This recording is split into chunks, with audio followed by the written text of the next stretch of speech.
I was driving by my son-in-law's house and decided to visit him, but when I saw my wife's car at the gate, I realized that something was wrong. I quietly approached the window, and what I heard inside rocked my world. I could not believe my ears because the woman I had shared my bed with for 40 years was planning my funeral. My name is Jerome, and I am 68 years old. I have spent my entire life working with my hands and my mind in the logistics industry, managing warehouses where a single mistake could cost millions.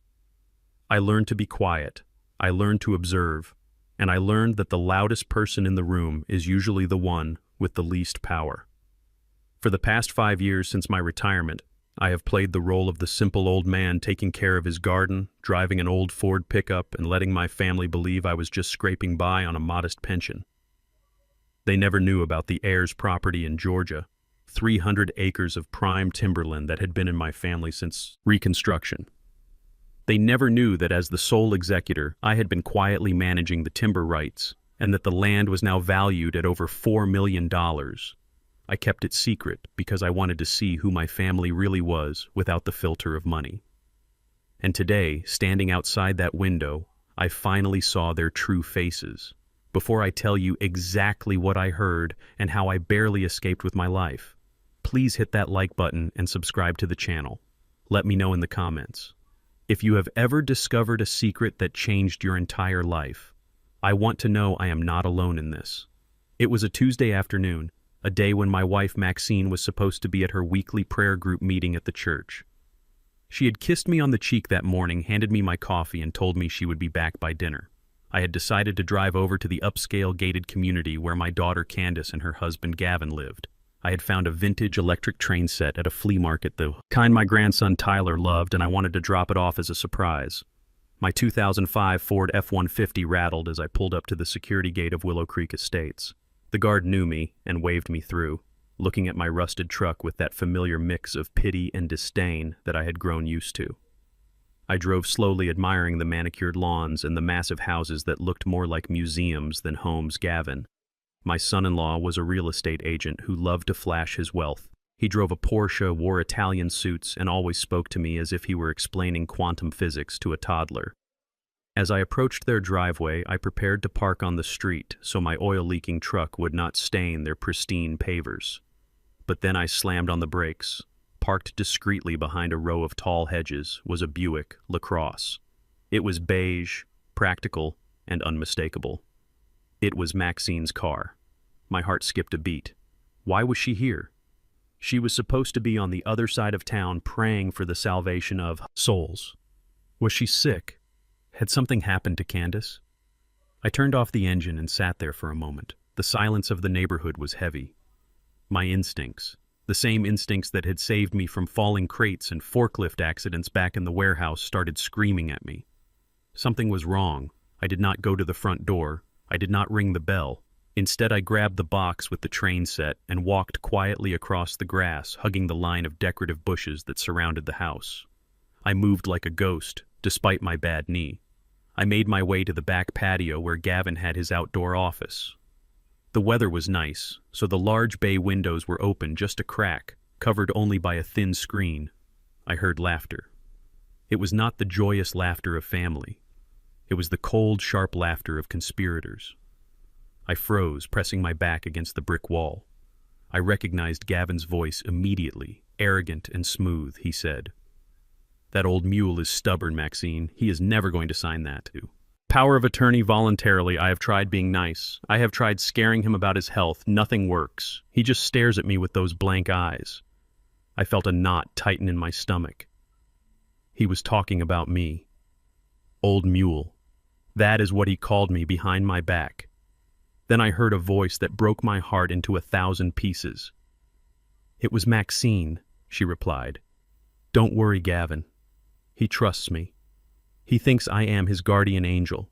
I have already started switching his blood pressure medication with the sugar pills, and starting tomorrow, I am adding the special drops you gave me to his morning coffee." My hands started to shake so violently that I almost dropped the train set. Special drops, switching my medication. The headaches I had been having for the last 2 weeks, the dizziness, the blurred vision. I thought it was just old age catching up with me. But it was her. It was the woman I had built a life with. Gavin laughed again, the sound of ice cracking, he said. How long until it takes full effect I have? Investors breathing down my neck. Maxine, I need to liquidate that Georgia land before the fiscal year ends. If we don't get control of his assets by November, I am finished. Maxine's voice dropped lower, but it was still clear and cold. She said, just be patient. The arsenic is low dose. It mimics natural cognitive decline. By Thanksgiving, he will be so confused and weak that we can have him declared incompetent without anyone raising an eyebrow. Dr. Albright is already on board to sign the papers once the symptoms show. Then you get the power of attorney. We sell the land and we split the proceeds just like we agreed. I felt like I had been punched in the gut. Arsenic. My wife was poisoning me with arsenic. Not for hate, not for revenge, but for land, for dirt. She knew about the land. She must have found the old deeds I had hidden in the attic years ago. She had never said a word. She had just waited, plotted, and now she was executing. I stood there, the cool brick pressing against my spine, trying to remember how to breathe. My wife and my white son-in-law were conspiring to kill me slowly, to make me lose my mind so they could sell my heritage to pay off his debts. I thought about my daughter Candace. Where was she? Was she part of this? Gavin spoke again, answering my silent question, asking, what about Candace? She is going to ask questions if her father suddenly turns into a vegetable. Maxine scoffed, a sound of pure dismissal. She said, Candace is working double shifts at the hospital. She is too exhausted to notice anything. Besides, she does whatever you tell her. Gavin, you handle your wife and I will handle the old man. Once he is in the nursing home and the money is in our accounts, Candace will be grateful we secured her future. They had planned everything. My daughter was just a pawn. My life was just an obstacle, and my death was their payday. I realized I was holding my breath. My chest hurt. A rage I had never known began to boil in my veins, replacing the shock I wanted to burst through. That window and wrap my hands around Gavin's throat. I wanted to scream at Maxine, asking her how she could sleep next to me every night while planning my murder, but I knew I could not. I was a 68-year-old black man in a gated community standing in the backyard of a wealthy white man. If I attacked him, I would be the one going to jail or the morgue, and they would win. I had to be smarter. I had to be the Jerome who managed logistics, who saw the whole board, who anticipated the bottlenecks I had to survive. I took a step back, intending to retreat to my truck and drive straight to the police station. But in my anger, I was careless. My boot came down on a dry, decorative branch hidden in the mulch. Crack! The sound was like a gunshot in the quiet afternoon. The voices inside stopped instantly. Shh! Did you hear that? Gavin hissed. I threw myself flat against the ground, rolling under the large elevated wooden deck that extended from the patio. It was a tight squeeze, dark and smelling of damp earth and rot. I pulled the box with the train set against my chest and held my breath. I heard the sliding glass door open. Heavy footsteps crunched on the gravel right above my head. "Who is there?" Gavin shouted. His voice was not smooth anymore. It was edged with panic. I could see his expensive loafers through the slats of the deck wood.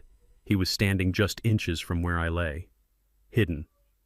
Dust fell onto my face, but I did not blink. I did not move.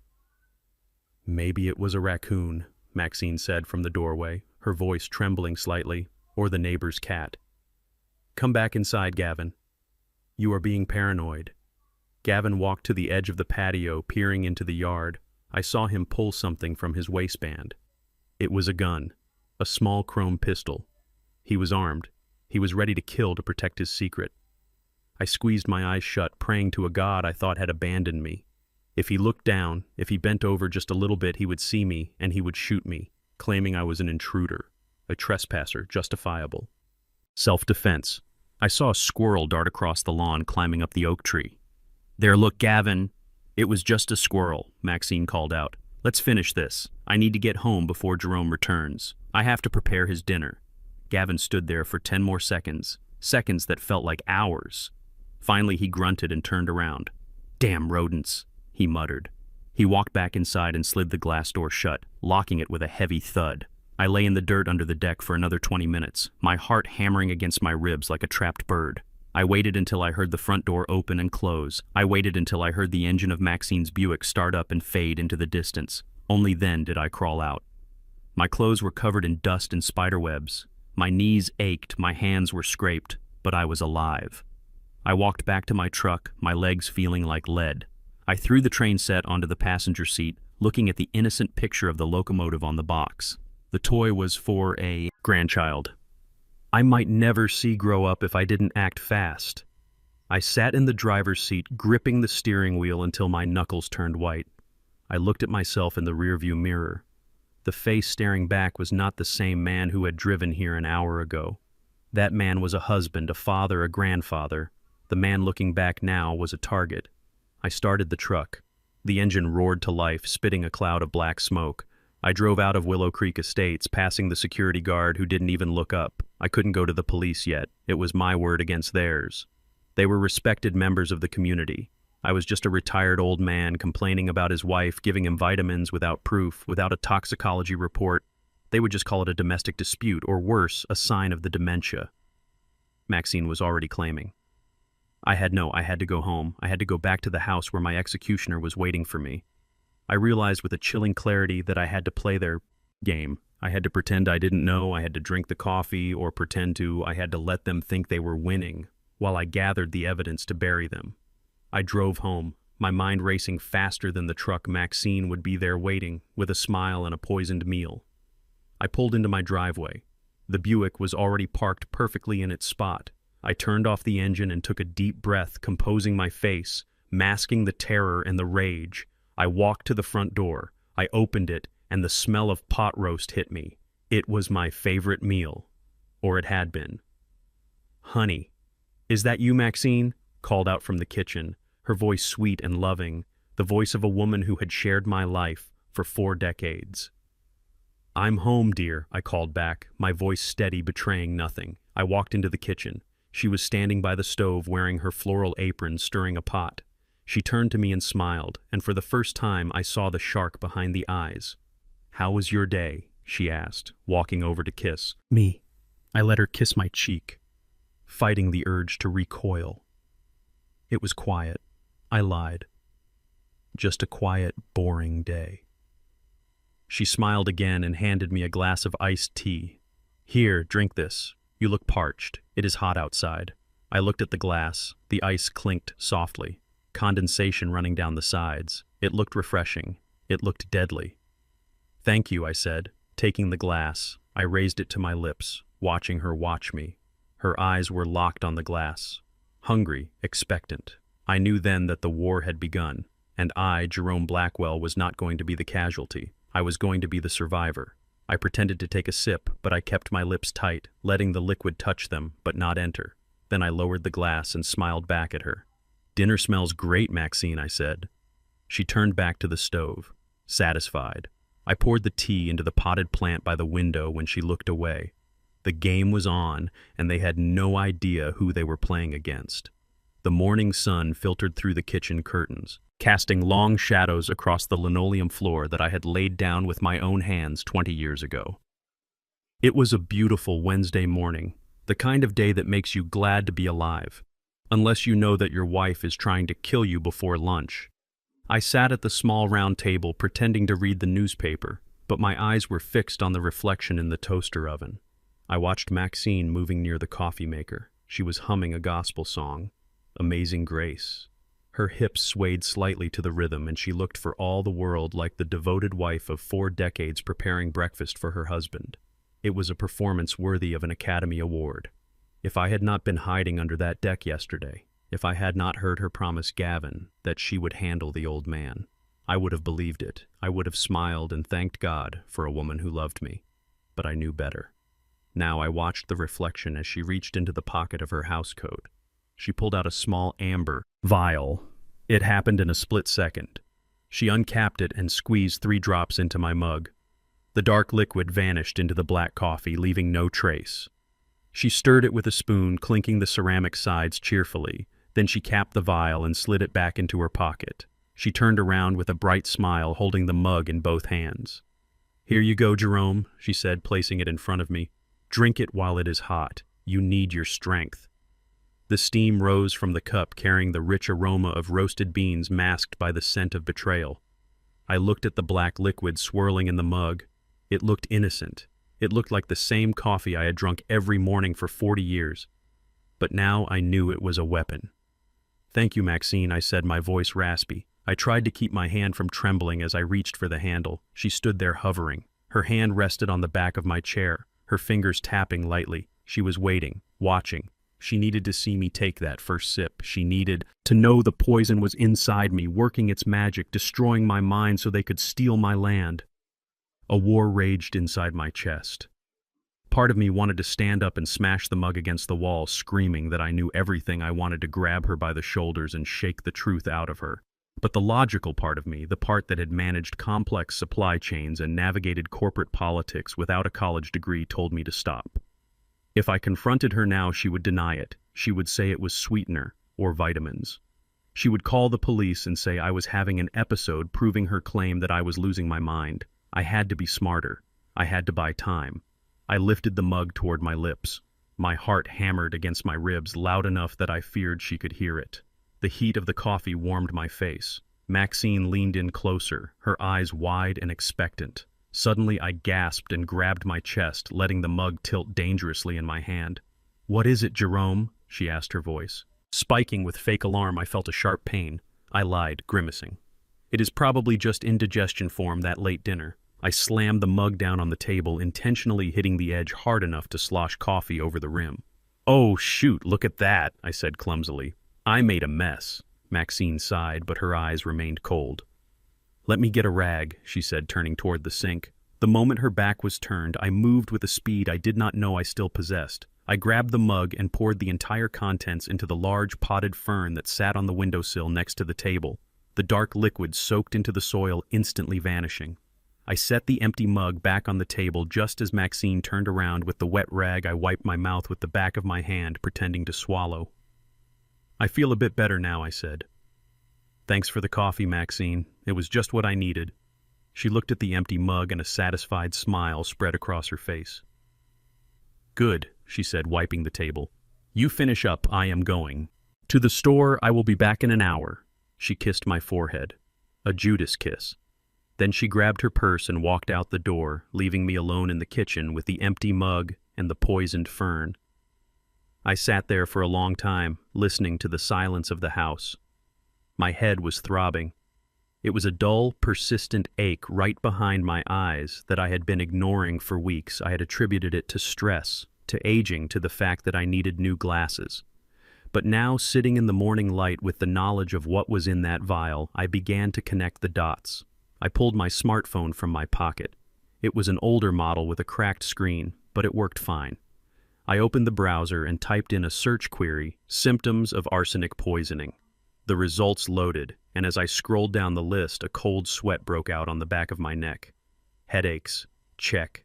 Dizziness, check. I had almost fallen in the garden last week, blaming my bad knee. Blurred vision, check. Metallic taste in the mouth. I ran my tongue over my teeth. There it was, subtle but undeniable. A taste like I had been sucking on a copper penny. I had thought it was a side effect of my blood pressure medication. But Maxine handled my medication. She sorted the pills every Sunday into the little plastic organizer marked with the days of the week. I stood up, my legs feeling heavy, and walked to the bathroom cabinet. I found the organizer and popped open the compartment for Tuesday. Inside were 2 white pills and 1 blue one. They looked identical to the ones I had been taking for years. But looks can be deceiving, just like wives. I took out one of the white pills and crushed it on the countertop. It turned into a fine powder. Usually my blood pressure meds were hard to crush, coated to dissolve slowly in the stomach. This was chalky. It was sugar. It was a placebo. She had been switching my real medication with sugar pills, allowing my blood pressure to spike, causing the headaches and dizziness. And on top of that, she was adding the arsenic to my coffee. I looked in the mirror. The man staring back at me looked tired. His eyes were bloodshot, his skin slightly gray. I wasn't just getting old, I was being murdered slowly, systematically, day by day in my own home by the people who were supposed to love me. The realization hit me harder than any physical blow. It wasn't just greed, it was hatred. You have to hate someone, to watch them deteriorate, to watch them suffer and smile while you hand them the poison. I washed the powder down the sink and gripped the edge of the vanity. I am not dying today, I whispered to my reflection. I am not dying tomorrow. You picked the wrong old man to kill. Maxine. I heard the rumble of a car engine in the driveway. It wasn't Maxine's Buick. It was a deeper, throaty sound. I looked out the bathroom window and saw a silver BMW convertible pulling up. It was Gavin. He stepped out of the car, adjusting his expensive sunglasses, looking like he owned the world. He carried a leather briefcase and walked with a swagger that made my fists itch. He was here to check on his investment. He was here to see if the old mule was ready to break. I went back to the living room and sat in my recliner, forcing my body to relax, forcing my face into a mask of weary confusion. I had to play the part. The front door opened without a knock. "Hey, Pop," Gavin called out, his voice booming. "You home in here, Gavin?" I answered, making my voice sound weak and tremulous. He walked into the living room, bringing the smell of expensive cologne and arrogance with him. He looked me up and down, scanning for signs of weakness, for signs that the poison was working. "You look tired, Pop," he said, sitting on the sofa opposite me, untucking his trousers at the knees to preserve the crease. "Rough night?" "Just old age, son," I said, rubbing my temples. "Just these headaches. They do not seem to go away." Gavin nodded sympathetically. A shark smiling at a seal. "That is a shame, Pop. Really a shame. Listen, since you are not feeling up to par, I wanted to help you out with some of the boring stuff." He placed the briefcase on his lap and clicked it open. He pulled out a thick document stapled at the top. The paper was crisp and white, contrasting with the dark intentions behind it. "What is that?" I asked, squinting at it. "It is just some insurance paperwork, Pop," Gavin said smoothly. "You know, for the house and the car." With you not feeling well, Maxine thought it would be better if I handled the renewals and the payments, so you do not have to worry about deadlines or fine print. It is just a standard form. He held it out to me along with a gold pen. I took the document. My hands shook slightly, not from age but from the effort of not strangling him. I looked at the header. It did not say insurance, renewal. It said durable power of attorney in bold black letters. "This lets you handle the insurance?" I asked, playing dumb. "Everything," Pop Gavin said, leaning forward, his eyes intense. "It lets me handle everything. The bills, the bank accounts, the property taxes. I can make sure everything is paid on time so you can just relax and get better. You trust me, don't you?" "Pop, I am family." I looked at the paper, then at him. I saw the greed sweating off him. He did not want to pay my bills. He wanted to sell the Georgia land. He wanted to drain my accounts and leave me to rot in a state facility. I do not think so. "Gavin," I said, handing the paper back, "I can still write checks. I can still read a calendar. I am not invalid." Gavin's smile faltered. The mask slipped for a second, revealing the predator underneath. "Come on, Pop. Do not be stubborn," he said, his voice hardening. "You are confusing things lately," Maxine told me. "You forget where you put your keys. You forget names. You are slipping, Pop. It is only a matter of time before you make a big mistake and lose everything. I am trying to protect you. I am fine," I said firmly. "I do not need protection. I need an aspirin." Gavin stood up abruptly, the document crumpling in his hand. "Listen to me, you old fool," he hissed, dropping the pretense. "Accidents happen, Pop. Especially to old men who live alone in big houses with slippery stairs. You could fall. You could take the wrong pills. You could have a stroke, and nobody would find you for days." It was a threat, clear and naked. He was telling me that if I did not sign, I would have an accident. I looked him dead in the eye, channeling every ounce of authority I had wielded as a warehouse manager. "Get out of my house, Gavin." He laughed, a cold, dry sound. "You are making this hard on yourself, Pop. We are going to get that signature, one way or another. Maxine is losing patience, and so am I." He shoved the papers back into his briefcase and stormed out, slamming the front door so hard the pictures on the wall rattled. I sat there in the silence, my heart racing. I looked over at the window. The fern where I had poured the coffee was already drooping, its leaves turning a sickly yellow. They were not going to stop. They were going to escalate. I had survived the morning, but I knew that tonight the dinner would be deadly. I had to move fast, or I would not live to see the sunrise. Later that evening, the sound of a key turning in the lock startled me. I was sitting in the dark, nursing a glass of water and trying to figure out how to survive the night. The door opened and my daughter Candace walked in. She looked like a ghost wearing blue scrubs that were wrinkled and stained with coffee. Her eyes, usually so bright and full of life, were sunken and rimmed with dark purple circles. She looked 10 years older than her 32 years. "Hey, Daddy," she whispered, dropping her heavy bag on the floor.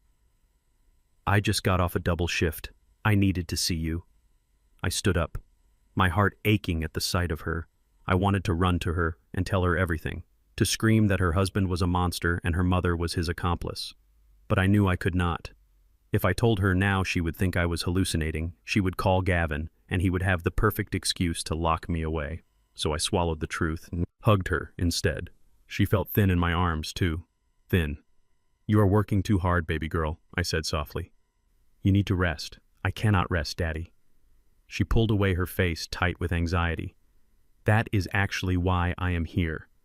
Gavin has this incredible investment opportunity. It is a commercial real estate deal downtown, a once-in-a-lifetime thing. But his liquidity is tied up in other projects right now. He needs $20,000 by Friday to secure the contract, or we lose everything." My blood ran cold. She was working herself into an early grave to fund his gambling debts, and she did not even know it. He was bleeding her dry, and now he had sent her here to bleed me. "Candace," I said, keeping my voice calm, "I do not have $20,000 lying around. You know I live on a pension." "Come on, Daddy," she pleaded, her voice rising in pitch. "I know you have savings. Mom said you have money put away for emergencies. This is an emergency. If Gavin closes this deal, we are set for life. He can finally pay off the house, and I can stop picking up extra shifts. Please, Daddy, do it for me." I looked into her desperate eyes and saw the brainwashing Gavin had done a number on her, convincing her that his failures were just temporary setbacks on the road to greatness. He was using her love as a weapon against me. "I cannot do it, Candace," I said firmly. "I will not give Gavin another dime." Her face crumbled, but then it hardened. The desperation turned into anger, flash freezing in her eyes. "You do not trust him," she accused, stepping back. "You never have. You just want to see him fail." "I want to see you safe," I countered. "He is using you, Candace. He is drowning in debt, and he is dragging you down with him. There is no investment deal. He is lying to you." That was the wrong thing to say. The air in the room shifted instantly, charged with a sudden volatility. Candace stiffened her spine, her hands balling into fists at her sides. "How dare you?" she hissed. Her voice was not loud, but it cut deeper than any shout. "You have no idea what you are talking about. Gavin is a visionary. He is trying to build a legacy for us, for your grandchildren. And you are too stubborn and small-minded to see it. It is not about vision, Candace. It is about arithmetic," I said, trying to keep my frustration in check. "You are working double shifts while he drives a BMW and plays golf. Does that look like a partnership to you? He needs that car for his image," she shouted, defending him with a blind loyalty that terrified me. "You just cannot stand that he does things differently than you. You worked in a dusty warehouse your whole life. You punched a clock. You kept your head down. You are jealous." "Daddy, jealous?" I asked, incredulous. "Yes, jealous." She spat the words out like venom. "You are jealous because he is a white man who dreams big, and you are just a bitter old black man who settled for mediocrity. You hate that he has ambition. You hate that he wants more than this small life you built, and you hate that I chose him over your approval." The words hit me like physical blows, calling me mediocre, calling me bitter, accusing me of racial resentment against the man who was plotting my murder. I had worked double shifts in the heat and the cold to put her through nursing school. I had saved every penny so she could have choices. And now she was standing in my living room parroting the poison Gavin had whispered in her ear. "I am not jealous, Candace," I said, my voice trembling with suppressed rage.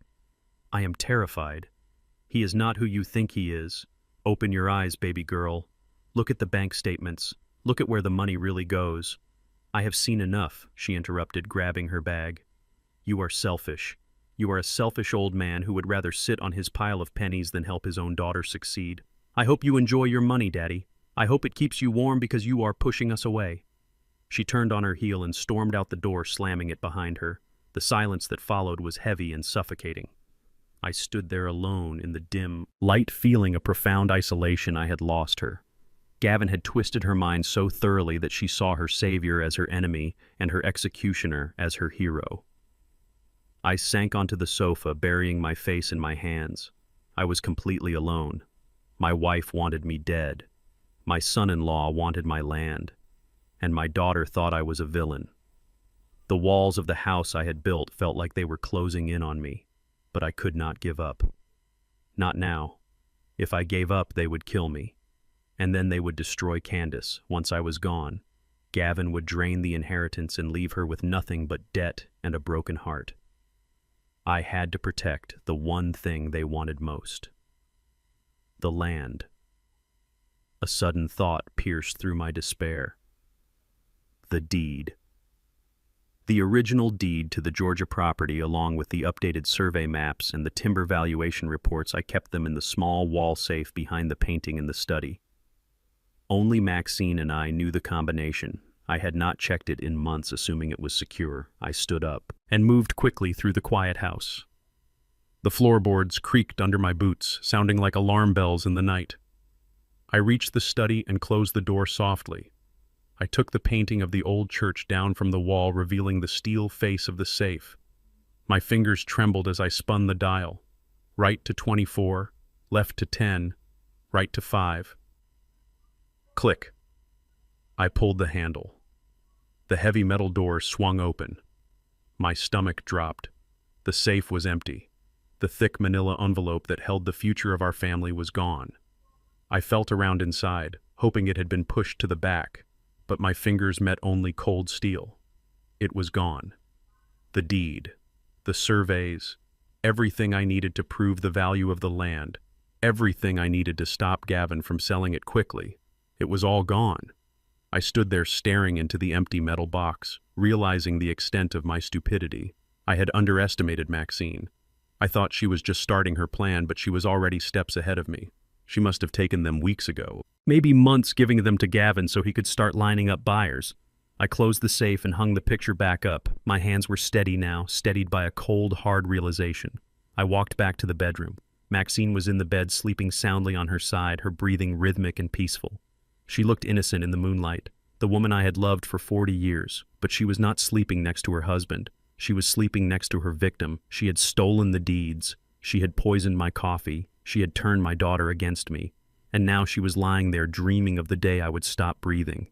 I looked at her, and I felt the last ember of love for her die inside my chest. It turned into ash, cold and gray. She thought she had disarmed me. She thought she had taken my shield, but she did not know I had made digital copies of everything 5 years ago, encrypted and stored on a cloud server. She did not know existed, and she did not know that the power of attorney she wanted me to sign was useless without my consent because the land was held in a way they did not understand.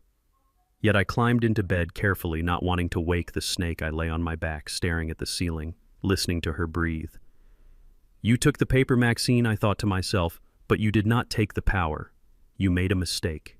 You left me alive, and tomorrow I was going to make you regret that I slipped out of the house before the sun fully crested the horizon, leaving Maxine snoring softly in the bed we had shared for 40 years. My destination was not the police station, but a small 24-hour diner on the edge of town where the coffee was strong and the booths were high enough to hide secrets. I was meeting Kofi, my oldest friend and a retired detective who still had ears on the street and access to databases. He probably should not have. Kofi was already there nursing a black coffee, his face grim. He did not waste time with pleasantries or small talk concerning the weather. He slid a thick manila envelope across the formica table toward me. His eyes, usually warm with humor, were cold and hard like flint. You are not going to like this, Jerome, he said, his voice low and gravelly. I dug deep, just like you asked, your son-in-law. Gavin isn't just bad with money, he is drowning. I opened the envelope. The first thing I saw was a photograph of Gavin walking out of a notorious underground casino downtown, followed by a list of numbers that made my head spin. $2.4 million. I looked up at Kofi, waiting for him to tell me it was a mistake, a typo, anything other than the reality staring back at me. He owes the wrong people, Jerome, Kofi explained, leaning in close, the kind of people who do not send debt collectors with clipboards. They send men with baseball bats and bone saws. He has been gambling on everything. Sports high-stakes poker real estate, speculation that never existed. He is leveraging debt to pay off interest on other debt. I looked at the documents again. Gavin wasn't investing my daughter's money. He was throwing it into a black hole. And now I understood the urgency, the arsenic, the pressure to sign the power of attorney, the desperation in his eyes when he asked for money. He was a dead man, walking, and my family land was his only way out. He has 2 weeks, Kofi said quietly. My sources say the Sharks gave him until the end of the month to come up with a lump sum, or they are going to make an example of him. That land of yours is his. Get out of jail free card. I felt a cold rage settle in my chest, replacing the fear. Gavin was willing to murder me to save his own skin. He was willing to sacrifice my daughter's future to cover his addiction. And Maxine? I asked the question, burning my throat. Is she in this? Kofi hesitated, tapping his finger on the table. I could not find a direct link to the gambling debts. But Jerome, I found something else, something strange about her finances. There are transfers, big ones, going to an account that has nothing to do with Gavin, but I cannot crack it yet. I need more time. I nodded, putting the papers back into the envelope, deeply thankful for a friend like Kofi. Watch your back, Jerome, he warned as I stood up. These people are cornered animals, and cornered animals bite. I drove home with the weight of the truth pressing down on me. Gavin owed $2.4 million. He wasn't just a failure, he was a ticking time bomb. And Maxine was hiding something else, something separate from Gavin's mess. When I pulled into the driveway, the house was quiet. Maxine's car was gone, likely to her weekly hair appointment, which gave me a narrow window of opportunity. I needed to find the missing deeds to the land, and I needed to find out what Kofi had missed. I entered the house, my senses on high alert. I went straight to the room. Maxine called her sewing room. It was her sanctuary, a place she rarely let me enter, claiming I would mess up her patterns. But today I did not care about patterns, I cared about survival. I started with the filing cabinet tucked in the corner. It was locked, but a logistics manager knows that most home locks are a joke. I used a thin screwdriver from my pocket and popped the mechanism in seconds. I rifled through the hanging folders, scanning for the deed to the Georgia land. It wasn't there, but as I reached the back of the drawer, my fingers brushed against a false bottom. It was a metal panel painted to match the drawer, but slightly loose. I pried it open. Inside there were no land deeds. Instead, there was a stack of bank statements bound with a rubber band and a small leather notebook. I opened the top statement. It was from a bank in Delaware, an account I had never seen. The name on the account was Maxine Blackwell. But the transaction history was what stopped my heart. Every month for the past 20 years, there was a transfer. $500, $1,000, sometimes $2,000. It added up to hundreds of thousands of dollars siphoned from our joint savings from my pension, from the money I thought we were putting away for our golden years. And next to each transfer was a note written in Maxine's neat cursive handwriting. For Marcus King. Who was Marcus King? I searched my memory for the name, a cousin, a distant nephew, a charity, but nothing came up. The name was a ghost. I opened the leather notebook. It was full of dates and brief cryptic notes. Marcus needs braces, Marcus college fund, Marcus legal fees. My hands trembled. Maxine had a secret life, a secret financial drain that had been bleeding us dry for 2 decades. While I was working overtime, while I was driving a rusted truck to save money, she was sending a fortune to a man I did not know. Was he a lover, a blackmailer, another child she had kept hidden from me? The betrayal was so absolute, so complete that I felt dizzy. It wasn't just about the land anymore. It was about my entire life. It was all a lie. Every smile, every kiss, every moment of shared struggle had been underpinned by this massive deceit. I was so absorbed in the documents, so lost in the horror of the discovery that I did not hear the front door open. I did not hear the soft footsteps on the carpeted stairs. I only realized I was not alone when the floorboard behind me creaked. I spun around, clutching the notebook to my chest. Maxine stood in the doorway. She was not wearing her coat. She had come back early. Her eyes went from my face to the open filing cabinet and then to the notebook in my hand. She did not look surprised. She did not look guilty. She looked relieved. "You found it," she said, her voice devoid of emotion. "I was wondering when you would stop being so blind, Jerome. You always were good at counting boxes, but terrible at reading people." "Who is Marcus King?" I demanded, my voice shaking. Why have you been sending him our money?" Maxine stepped into the room, closing the door behind her. She smoothed her skirt, her face settling into a mask of cold determination. "It does not matter who he is, Jerome," she said. "What matters is that you are snooping where you do not belong. You were supposed to be the good, quiet husband. You were supposed to trust me. I trusted you with my life," I shouted. "I trusted you with everything, and you are poisoning me. You are stealing from me." Maxine laughed, a sound that chilled my blood. "You never gave me what I needed, Jerome. You were always so small, so content with your little life. I needed more, and now I am going to take it." She reached into her purse, but she did not pull out a weapon. She pulled out her phone. "What are you doing?" I asked, wary of her calmness. "I am doing what I have to do," she said, punching in 3 numbers, 911. Then she looked me dead in the eye and smiled, a smile that was pure evil. She hit the call button and brought the phone to her ear. "Help me!" she screamed suddenly, her voice transforming instantly into a shriek of terror. "Please, send police. My husband is attacking me. He has a weapon. He is trying to kill me." I stood there frozen in shock. Maxine dropped the phone to the floor, leaving the line open. Then she grabbed the collar of her own silk blouse and ripped it open, buttons flying across the room. She scratched her own face, dragging her nails down her cheek until blood welled up.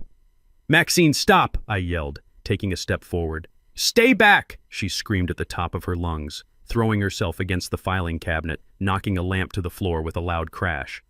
"Get away from me, Jerome!" She was framing me. She was staging a domestic assault right in front of my eyes and broadcasting it to the emergency operator. I realized with a jolt of horror that this was the end game. If the poison did not work, she would use the law. She would have me arrested, locked up, or put in a psych ward claiming I had snapped. I backed away, my hands raised, realizing I had walked straight into a trap. I looked at the woman tearing her own clothes, screaming for help, and I knew that the Jerome who lived in this house was dead. The sirens were already wailing in the distance, getting closer every second I had to run, but there was nowhere to go. The walls were closing in, and my wife was holding the key to my destruction. The red and blue lights flashed against the living room walls like a disco ball in a nightmare, blinding me as the front door burst open. Officers did not knock. They did not ask questions. They saw a woman with a torn blouse and a bleeding face screaming in terror, and they saw a black man standing over her. The math was simple in their eyes, and the solution was violence. I barely had time to raise my hands before I was tackled, the air leaving my lungs in a painful whoosh as my chest hit the hardwood floor. Knees pressed into my back, pinning me down, while Maxine sobbed theatrically in the corner, pointing a shaking finger at me. "He is having an episode," she wailed, her voice trembling with a perfect mix of fear and sorrow. "He has not been taking his medication, officers. He thinks everyone is stealing from him. He thinks I am trying to hurt him. Please do not hurt him. He does not know what he is doing." I tried to speak. I tried to tell them about the poison, about the hidden bank accounts, about Marcus King, but my face was pressed against the floorboards, and every time I opened my mouth, the pressure on my back increased. "Stop resisting," the officer shouted, twisting my arms behind me until my shoulders screamed in protest. The handcuffs clicked shut, cold and tight, biting into my wrists. They dragged me up, not like a man, but like a sack of feed. Maxine stood there, clutching her chest, tears streaming down her face, masking the triumph in her eyes. "Is he going to jail?" she asked the sergeant, her voice small and fragile. "If he is off his meds and violent, ma'am, we can take him in for a psychiatric evaluation," the sergeant replied, looking at me with disgust. "We can put him on a 5150 hold. That gives the doctors 72 hours to assess him. If he is a danger to himself or others, they will keep him." "Please do that," Maxine begged. "He needs help. He is losing his mind." I looked at her one last time as they shoved me toward the door. "You are the one who needs help, Maxine," I said, my voice low and steady. "You are going to rot for this." She just buried her face in her hands, sobbing louder to drown out my truth. The neighbors were out on their lawns watching the spectacle as Jerome Blackwell, the quiet man who kept his lawn perfect, was dragged away in the back of a police cruiser. I did not struggle anymore. I saved my energy. I knew that fighting the police would only give them a reason to silence me permanently. I sat in the hard plastic seat watching my house disappear, and realized that the cage Maxine had built for me was not a prison cell. It was a padded room. The hospital smelled of bleach and hopelessness. The fluorescent lights buzzed with a sound that drilled into my skull, increasing the headache that the arsenic had started. I was stripped of my clothes, my belt, and my dignity, dressed in a thin paper gown and placed in a room with no handle on the inside of the door. I sat on the edge of the bed, shivering, not from cold, but from the realization of how deep this conspiracy went. The door opened and a man walked in holding a clipboard. He was tall, with silver hair and a tan that spoke of long afternoons on the golf course. He wore a white coat that was too clean and a smile that did not reach his eyes. I recognized him immediately. It was Dr. Albright, the man Gavin played golf with every Sunday, the man Maxine had mentioned in the garden. "Hello, Jerome," Dr. Albright said, his voice smooth and condescending. "I hear we are having a rough day. I am not crazy." "Doctor," I said, standing up to meet his gaze. "My wife is poisoning me with arsenic. My son-in-law is in debt to the mob. They are trying to steal my land. I need a blood test immediately." Dr. Albright did not write anything down. He just tapped his pen against the clipboard and shook his head sadly. "Paranoid delusions, aggression, conspiracy theories. It is exactly as your wife described. The dementia is progressing faster than we thought." "I am not delusional." I stepped forward, my fists clenched. "Check my blood. You will find the arsenic." "You are agitated, Jerome," Dr. Albright said, taking a step back. He snapped his fingers and 2 large orderlies appeared in the doorway. "Listen to me. I am a wealthy man. I can pay for a test," I shouted, desperate now, realizing the walls were closing in. "We are going to give you something to help you relax, Jerome," the doctor said, ignoring my plea entirely. "You need to sleep. The brain needs rest to heal." The orderlies grabbed me, holding my arms like vices. I struggled, but I was an old man, weakened by poison, fighting 2 giants. Dr. Albright approached with a syringe, the liquid inside clear and terrifying. "This is for your own good," he said. I felt the prick of the needle in my shoulder, and then the cold fire of the sedative spreading through my veins. My legs turned to rubber. The room began to spin, tilting on its axis. I saw Dr. Albright smiling that shark smile as the darkness rose up to swallow me. "Make sure he stays under for at least 12 hours, he told the orderlies. "Tell his family he is resting comfortably." The last thing I thought before the blackness took me was that I had failed. I was going to die in this room, and they were going to get away with it. I woke up drowning in a thick gray fog. My mouth tasted like cotton and copper. My limbs felt heavy, as if they were made of lead and not flesh. I blinked, trying to clear the blur from my vision. The room was dim, the only light coming from the hallway through the small observation window in the door. I was still alive, but I was weak. I tried to sit up, and the world tilted dangerously. I forced myself to breathe slow and deep, fighting the nausea. The clock on the wall said it was 3 a.m, the graveyard shift, the time when the hospital was quietest, the time when things could happen unseen. I needed to move fast before Albright came back with another dose. I needed an ally. The door creaked open softly. A nurse slipped in, carrying a tray with a small paper cup and a pitcher of water. She was young, African-American with tired eyes and braids pulled back into a tight bun. She looked at me and I saw a flicker of surprise that I was awake. "Mr. Blackwell," she whispered, checking her watch. "You should be out cold with the dose they gave you." "I have a high tolerance." I rasped, my voice sounding like gravel scraping together. "I need you to listen to me." She hesitated, her hand hovering over the tray. "You need to take your water and go back to sleep." The doctor left strict orders. "The doctor is trying to kill me," I said, forcing the words out through my dry throat. "He is a friend of the man who is stealing my life." The nurse took a step back, her face closing off. "Look, Mr. Blackwell, I read your chart. Paranoia is a symptom of your condition. I am not paranoid. I am poisoned," I said, leaning forward, gripping the bed rail. "Look at my eyes. Look at the lines on my fingernails. Those are Mies lines, a sign of heavy metal poisoning, arsenic." She paused, looking at my hands involuntarily. I saw the curiosity war with her training. "I do not have time to convince you with words," I said. I reached down to my ankle. It was a struggle, my body protesting every movement, but I managed to pull off the thick wool sock I had been wearing when the police took me. They had taken my shoes and my belt, but they had left my socks. Inside the toe of the sock, rolled tight and wrapped in a rubber band, was a small bundle. I pulled it out and held it up.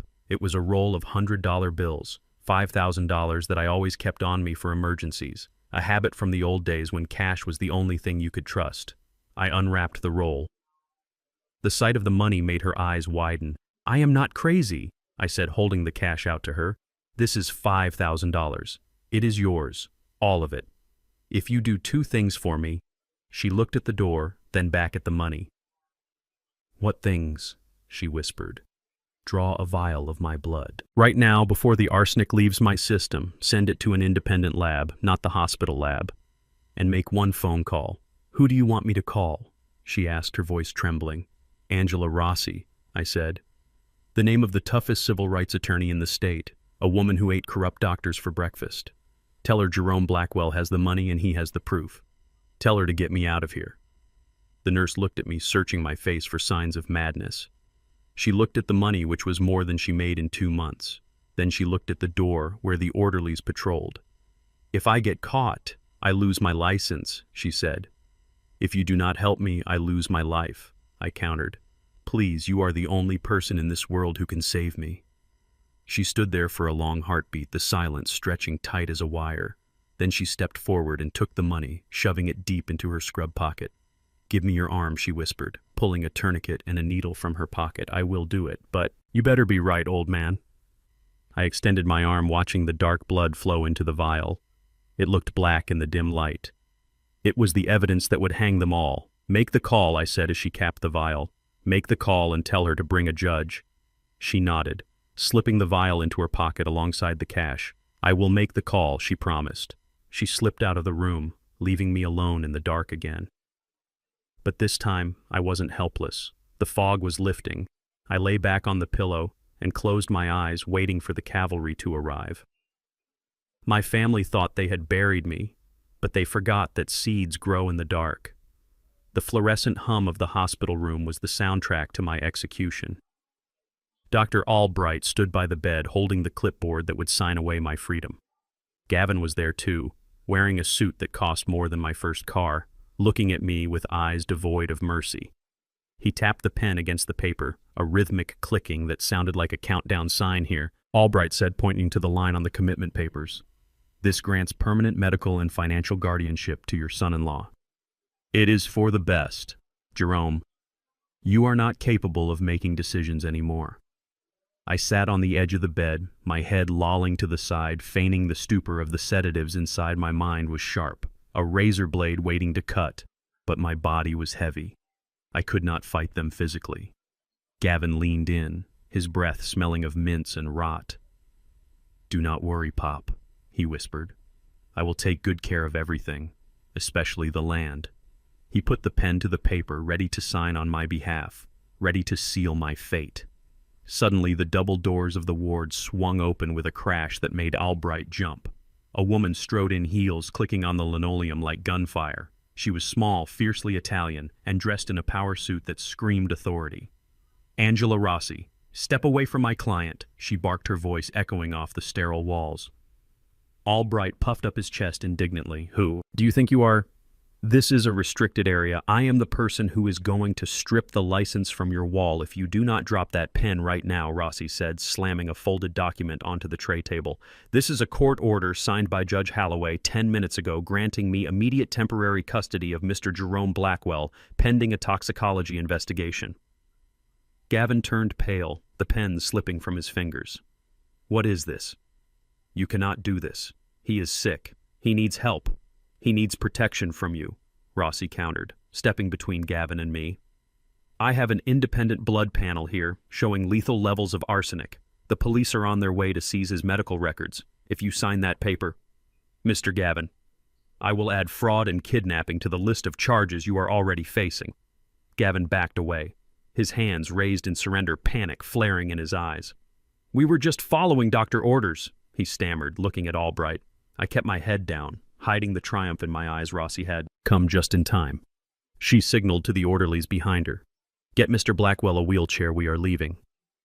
As they wheeled me out, I let a line of drool escape my lips, playing the part of the broken man perfectly. Gavin watched me go, his fists clenched, his plan crumbling, but he did not know the half of it. He thought he had lost a prisoner. He did not realize he had just released a hunter. The ride home was silent. Rossi drove her luxury sedan with the precision of a tank commander. She had wanted to take me to a safe house, but I insisted on going back. I told her I needed to be in the belly of the beast to finish them. She agreed reluctantly on the condition that she would have a team monitoring the house from a van down the street. When they wheeled me into my own living room, Maxine was waiting. She played the role of the relieved wife, crying crocodile tears, thanking Rossi for bringing me home. But when Rossi left with a stern warning that she would be watching, Maxine's demeanor changed instantly. The moment the door clicked shut, she wiped her eyes and looked at me with disgust. "Put him in the corner," she told Gavin, who had followed us home in his own car. "He stinks of the hospital." They parked my wheelchair facing the window away from the center of the room, treating me like a piece of furniture that had outlived its usefulness. I slumped in the chair, my chin on my chest, staring blankly at the floor pattern, but my ears were wide open. Maxine and Gavin sat at the dining table, opening a bottle of wine to celebrate their narrow escape. They thought I was vegetable sedated into oblivion by the drugs Albright had pumped into me before I left. "That was too close," Gavin said, his voice shaking slightly. "Rossi is a shark, if she digs too deep into the toxicology." "Relax," Maxine interrupted, pouring wine. "The arsenic levels were low enough to be environmental. We can blame it on the old pipes or the fertilizer he uses in the garden. The important thing is he is here. He is helpless, and we still have the papers?" Gavin took a long drink. "We need to move fast. The investors are giving me until Friday. If I do not have the deed transfer initiated, they are going to break my legs." "Do it now," Maxine said, looking at my back with cold indifference. "He is out of it. Put the pen in his hand. Guide it if you have to. Once we have the signature on the deed transfer and the power of attorney, we can sell the land by tomorrow afternoon." They discussed the numbers openly in front of me, splitting the profits of my life's work. Maxine talked about sending a large sum to Marcus King, finally revealing that he was in trouble with the law and needed bail money. Gavin talked about paying off the mob and buying a new boat. I listened to every word, cataloging their greed, fueling my rage. They were dissecting my life, dividing the spoils while the body was still warm. They did not see a father or a husband. They saw a signature. They saw a check. I focused on my breathing, slow and shallow, waiting for the moment. They were so confident, so arrogant. They thought the drugs had wiped my mind. They did not know that the only thing keeping me in that chair was the promise of their total destruction. "All right, Pop. Time to do your civic duty," Gavin said, walking over to me. He smelled of wine and desperation. He spun my wheelchair around so I faced the table. On the surface, spread out like a feast, were the documents. The deed to the Georgia land, the irrevocable transfer of assets, the power of attorney. Maxine stood behind me, her hands on my shoulders, squeezing hard enough to bruise. "Wake up, old man," she hissed in my ear. "Just one little scribble and you can go back to sleep forever." Gavin clicked a gold pen and jammed it into my trembling hand. "Sign. Right here." Pop, lightly tapping the signature line. "Just your name. Jerome Blackwell. That is all we need." My hand shook violently, not because I was weak, but because I was fighting the urge to stab the pen into his eye. I let the tip of the pen hover over the paper, making ink blots. "Help him," Maxine ordered. "Guide his hand." Gavin grabbed my wrist, his fingers digging into my skin, forcing the pen down. "Just sign it, you old mule," he muttered. I let my hand go limp, forcing him to do the work. But then at the last second, as the pen touched the paper, I seized control. I channeled all my anger, all my betrayal into my fingers. I did not sign Jerome Blackwell. With a jerky, spastic motion, I scrawled 3 words across the signature line in big, jagged letters. "I know everything." The letters were messy looking, like the scratchings of a madman, but they were legible. Gavin did not even look. He was so eager, so blinded by the need to get it done, that he snatched the paper away the moment the ink stopped flowing. "Done!" he shouted triumphantly, waving the document in the air. "We got it. Maxine, we are rich." He shoved the paper into his briefcase without a second glance, snapping the lock shut as if he were trapping a demon inside. He did not see the message. He did not see his death warrant. He only saw the dollar signs. Maxine patted my head like I was a dog. "Good boy, Jerome," she said. "Now you can rot in peace." I slumped back in the chair, letting my mouth hang open, letting a line of drool drip onto my shirt. Inside, I was smiling a wolfish grin. They had their paper, but they had signed a contract with the devil, and collection day was coming sooner than they thought. I watched Gavin strut out of the house, briefcase in hand, heading to his victory dinner. He thought he had won, he thought it was over, but the dinner was just the beginning. Tonight, I would rise from this wheelchair, and I would turn their celebration into a wake. The restaurant was called the Obsidian Room, and it was the kind of place where a bottle of water cost more than my hourly wage back at the warehouse. The walls were lined with black velvet, and the chandeliers dripped crystals like frozen tears. Gavin had rented the entire private banquet hall for his victory lap. He pushed my wheelchair over the plush carpet, parading me past the round tables like a prize bull at a county fair. Only I was the bull he intended to slaughter. I slumped in the chair, my head lolling to the right, keeping my mouth slightly open to maintain the illusion of a medicated invalid. My eyes were half closed, but I saw everything. The room was filled with men in sharp Italian suits and women dripping in diamonds. Gavin had told Candace these were angel investors, venture capitalists from the city who were going to turn the Georgia land into a luxury resort. But I knew better.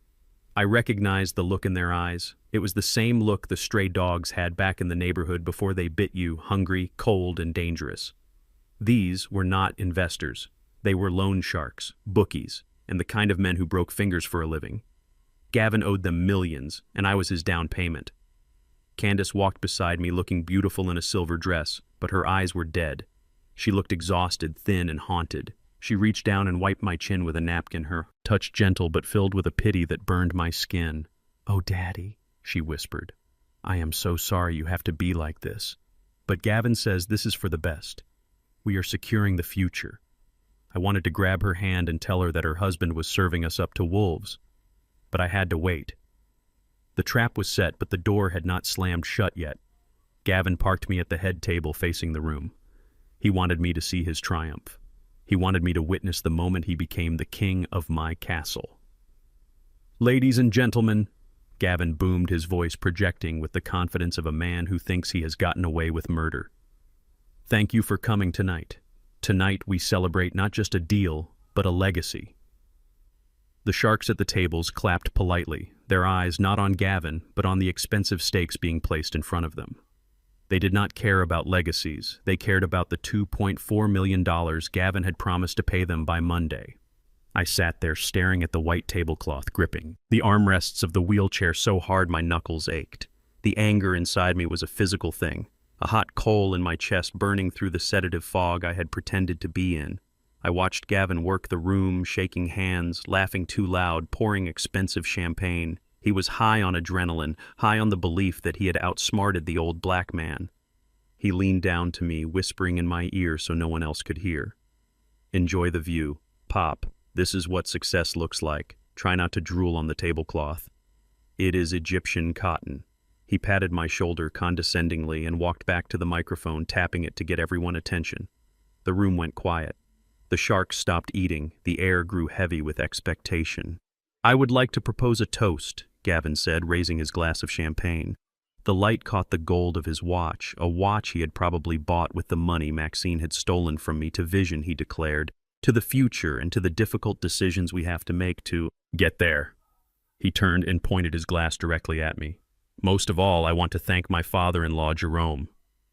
Gavin said, his smile widening, showing all his teeth. "He is a man of the past, a man who worked hard with his hands but did not have the head for the big picture." A few people chuckled. Candace looked down at her plate, embarrassed. For years, that prime timberland in Georgia sat rotting just like Jerome here. Gavin continued, cruel and sharp. He held on to it out of stubbornness, out of some misguided sense of tradition. He was a mule pulling a plow in the age of tractors. The laughter grew louder this time. It was mocking, derisive. The sharks were enjoying the show, but nature has a way of correcting mistakes, Gavin said, walking over to stand right next to my wheelchair. He placed a hand on my head, patting me like a dog. "Nature clears out the dead wood to make room for new growth, and Jerome here, well, he expired right on time." He leaned in close to my face, his eyes gleaming with malice. "Thanks for getting out of the way, Pop," he said loud enough for the front tables to hear. Thanks for losing your mind so I could use mine. You served your purpose. Now you can just fade away. He raised his glass higher. To the new ownership, to the Blackwell estate which is about to become the Gavin Miller empire. Cheers! Cheers! The room responded, a chorus of greed. Gavin threw his head back and drank the champagne, the liquid bubbling down his throat. I watched his throat move. I watched the arrogance radiate off him like heat, and I decided that I had heard enough. I stopped the shallow breathing. I stopped the slumping. I engaged the muscles in my core muscles built from 40 years of lifting crates and moving steel. I reached up and grabbed Gavin's wrist, the one holding the empty glass. His eyes snapped open, looking down at me in shock. I did not let go. I squeezed. My grip was iron. The glass slipped from his fingers and shattered on the floor. The sound was like a gunshot silencing the room. Gavin tried to pull away, but I held him fast. Pop, he stammered, confusion clouding his face. Let go. You are hurting me. I slowly lifted my head. The vacant look was gone from my eyes, replaced by a fire that made him flinch. I used his arm as leverage and pulled myself up. The wheelchair rolled backward, hitting the wall with a dull thud. I stood up straight, unfolding to my full height of 6 feet 2 inches. I smoothed the front of my suit jacket, which Maxine had put on me earlier, like she was dressing a corpse. The room was deathly silent. You could hear a pin drop. You could hear Gavin breathing, hitching in his throat. Jerome. Dr. Albright stood up from a nearby table, his face pale. Sit down. You are having an episode. I ignored him. I did not look at Albright. I did not look at the sharks. I looked only at Gavin. I reached out with my other hand and plucked the microphone from his trembling fingers. The feedback squealed, a high-pitched shriek that made everyone wince. I brought the microphone to my lips. My voice did not shake. It was deep, resonant, and steady. The voice of a man who commanded respect. You made a mistake, Gavin, I said, my voice booming through the speakers. You thought I was dead. Wood. You thought I was a mule. I took a step toward him, forcing him to step back. But you forgot one thing, I continued. You forgot that mule's kick. I turned to the room, looking at the faces of the men who held Gavin debt. You came here for a celebration, I said, my eyes locking with the biggest shark in the room, a man with a scar running down his cheek. You came here because this boy promised you land. He promised you millions. He promised you a payday. I reached into my inside pocket. Gavin flinched, thinking I had a gun. But I pulled out a folded piece of paper. I unfolded it slowly, deliberately. This is a copy of the deed transfer. Gavin signed yesterday, I said, holding it up. Gavin lunged for it. Give me that. I backhanded him. It was a short, sharp blow that sent him stumbling back, into the table, knocking over glasses and silverware. Sit down, boy, I roared. Gavin fell into a chair, clutching his cheek, terrified. I turned back to the crowd. He signed this, thinking he was taking control, I said. But he did not read the signature line. I tossed the paper onto the table in front of the scarred man. Read it. The man picked it up. He looked at the signature line where I had scrawled, I know everything. He looked up at me and then at Gavin. A cruel smile played on his lips. This paper is worthless, I announced. The land in Georgia was placed into an irrevocable trust 3 days ago. It cannot be sold, it cannot be transferred, and it certainly cannot be used to pay off gambling debts. The room erupted in murmurs. The sharks stood up. Gavin, I said, stepping closer until I was looming over him. I am awake, and I am here to tell you that this is not a celebration. I leaned down the microphone, amplifying my whisper into a roar. I am not dead, son, and this is your funeral. The silence in the banquet hall was heavy and suffocating, like a wool blanket soaked in water. Gavin sat slumped in his chair, his face the color of ash, his arrogance stripped away, leaving only a terrified boy in a man's suit. The sharks at the tables were murmuring, their eyes darting between the worthless deed on the table and the man who owed them millions. But I was not finished with Gavin yet, not by a long shot. I had destroyed his financial future, but now I had to destroy the hold he had on my daughter.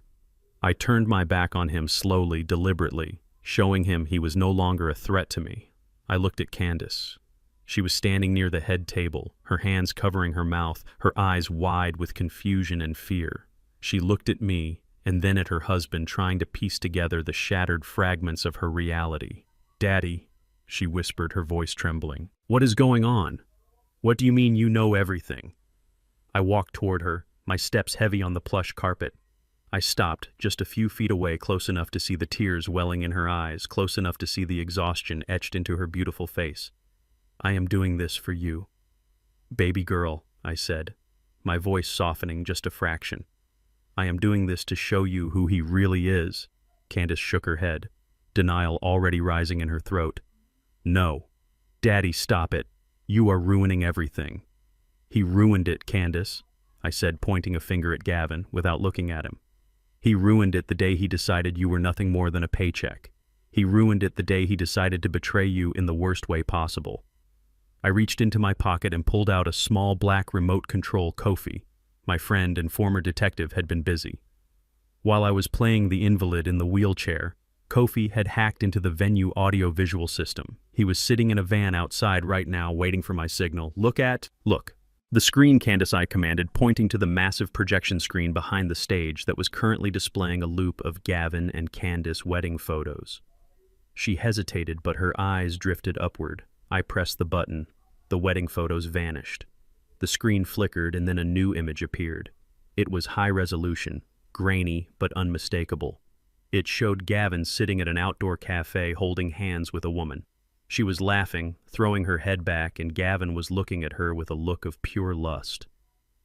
The woman was not a stranger. It was not some random girl from a bar. It was Sheila Maxine, best friend. The woman who had sat in the front row at Candace's wedding. The woman who came to our house for Thanksgiving. A gasp went through the room. I heard chairs scraping as people leaned forward to get a better look. Candace froze. She stared at the screen, her mouth opening and closing soundlessly. I pressed the button again. A new photo appeared. This one was more intimate, Gavin and Sheila walking into a hotel room, his hand resting possessively on her lower back, and another Gavin kissing Sheila in his car, the BMW that my daughter was working double shifts to pay for. Candace made a sound, a low, wounded noise like an animal in a trap. She looked at Gavin, her eyes burning. Is that true? She asked, her voice barely a whisper. Is that? Sheila. Gavin scrambled up from his chair, his hands waving frantically. Candace, baby, wait, it is not what it looks like. He doctored those photos. The old man is crazy. He is trying to frame me. I did not say a word. I just pressed the button one more time. A video started playing. It was footage from a security camera clearly taken from inside a hotel hallway. It showed Gavin and Sheila leaving a room together, disheveled and smiling. Gavin slapped her on the rear playfully, and Sheila giggled, leaning in to whisper something in his ear. The date stamp on the video was from 3 days ago.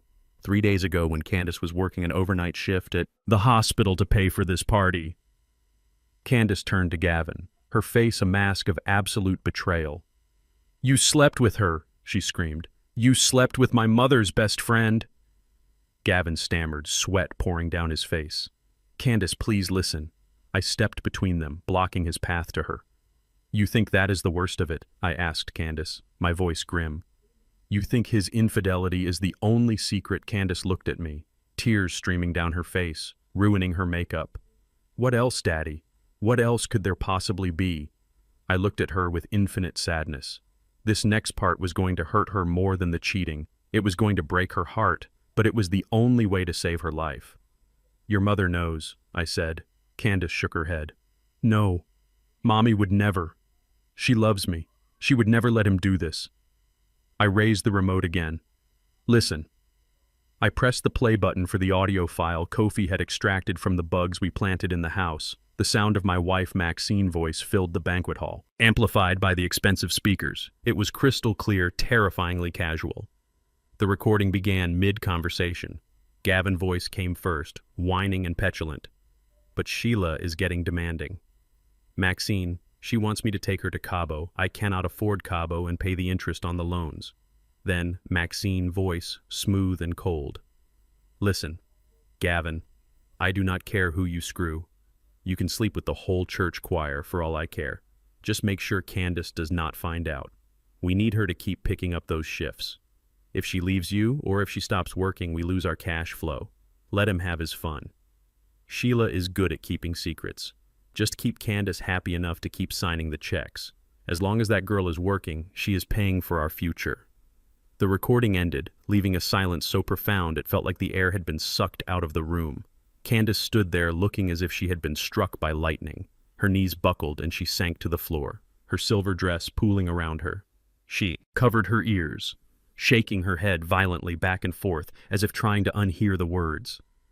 "Mommy," she wailed, a sound of pure agony. She knew. She called me a cash flow. The guests were no longer whispering. They were staring in horror, witnessing the total destruction of a family. The sharks looked at Gavin with disgust. Even criminals have codes, and selling out your own wife with her mother permission crossed a line. Gavin stood there exposed and naked in his treachery. He looked at the screen, then at me, then at his weeping wife. His face twisted, transforming from fear to a blind animalistic rage. He had lost the land. He had lost the money.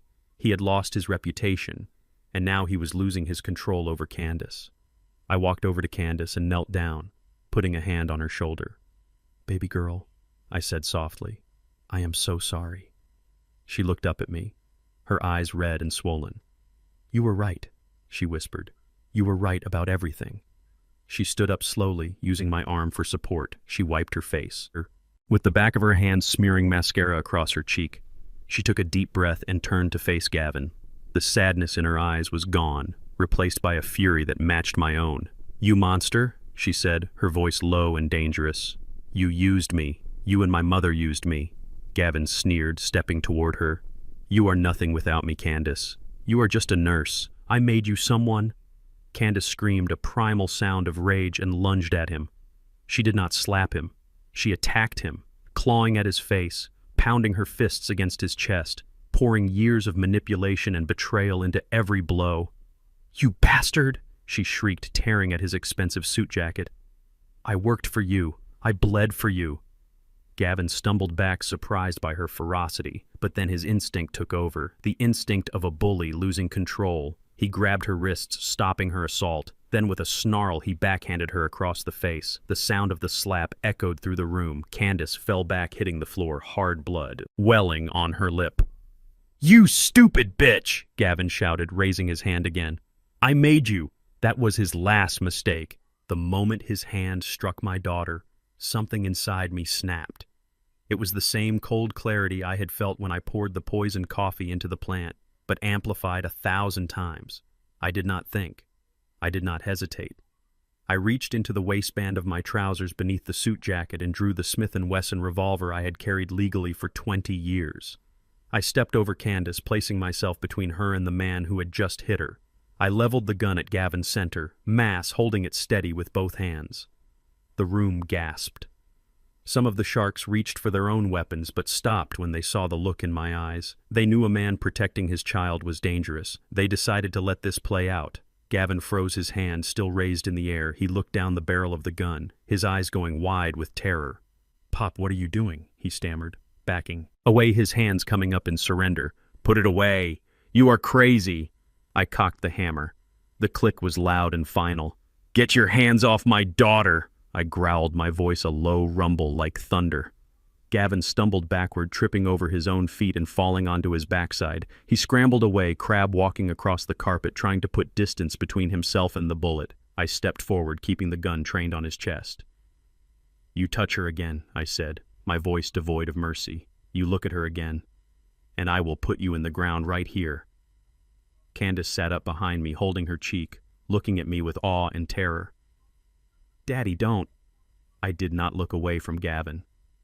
"Stay down, Candace," I said calmly. "This man is done." Gavin was crying now, tears streaming down his face, mixing with the sweat. "Please, Jerome, please do not shoot me. I am sorry." "You are not sorry," I said. "You are just caught." I stood over him, the gun steady, the rage burning cold and clean.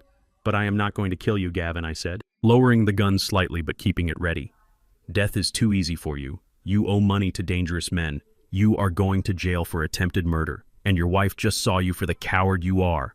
I looked around the room at the men watching us. "Gentlemen," I announced, my voice ringing out, "he is all yours." I holstered the gun and turned to help my daughter up. Gavin lay on the floor, sobbing, surrounded by the sharks who were now standing up, buttoning their jackets and moving toward him with dark intentions. The party was over, but the reckoning had just begun. The room did not explode into chaos immediately. Instead, it settled into a terrifying stillness that was far worse than the screaming had been. I holstered my revolver, a signal that I was done with the domestic discipline. But the men in the room were just getting started. The scarred man at the head table stood up slowly, buttoning his jacket with a deliberate calmness that made the hairs on the back of my neck stand up. He did not look at the crying woman on the floor or the adulterer cowering on the carpet. He looked at me, calculating whether I was a threat or an opportunity. I saw the movement out of the corner of my eye. 2 men by the door reached inside their coats, the metallic glint of firearms flashing briefly under the crystal chandeliers. Candace saw it too, and she let out a strangled gasp, clutching my leg for protection. I placed a hand on her head, keeping her low, shielding her with my body. "Gentlemen," I said, my voice steady and loud enough to carry to the back of the room, "you are not here for a shootout. You are here for your money." The scarred man raised a hand and his bodyguards froze. He walked around the table, his eyes fixed on Gavin like a butcher eyeing a pig. "We were promised collateral," the man said, his voice like gravel grinding together. "This boy said he had the deed to 300 acres of prime Georgia timberland. He said the transfer was signed tonight." Gavin scrambled to his knees, wiping snot from his face, desperately trying to pivot back to the con. Yes, I have it." He pointed to the briefcase I had knocked over earlier. "The papers are right there." He signed them. "It is all yours. Just get him out of here, please." The scarred man looked at the briefcase, then at me. "Is that true, old man? Did you sign?" I looked at Gavin, watching the hope flare in his eyes, a pathetic flickering flame that I was about to extinguish forever. I reached into the inside pocket of my jacket, again slowly, so no one would shoot me. I pulled out a thick document bound in blue legal covers. "He has a piece of paper," I said, holding up the document. "But I have the truth." I tossed the blue folder onto the table. It landed with a heavy thud, sliding across the tablecloth until it stopped right in front of the scarred man. "Open it," I commanded. The man picked it up, flipping past the cover page. He read the first paragraph and his eyebrows shot up. "What is this?" he asked, looking at Gavin with lethal intent. "Tell him, Gavin," I said. My voice cold. "Tell him what you forgot to check before you popped the champagne." Gavin was shaking his head, confusion warring with terror. "I do not know what that is."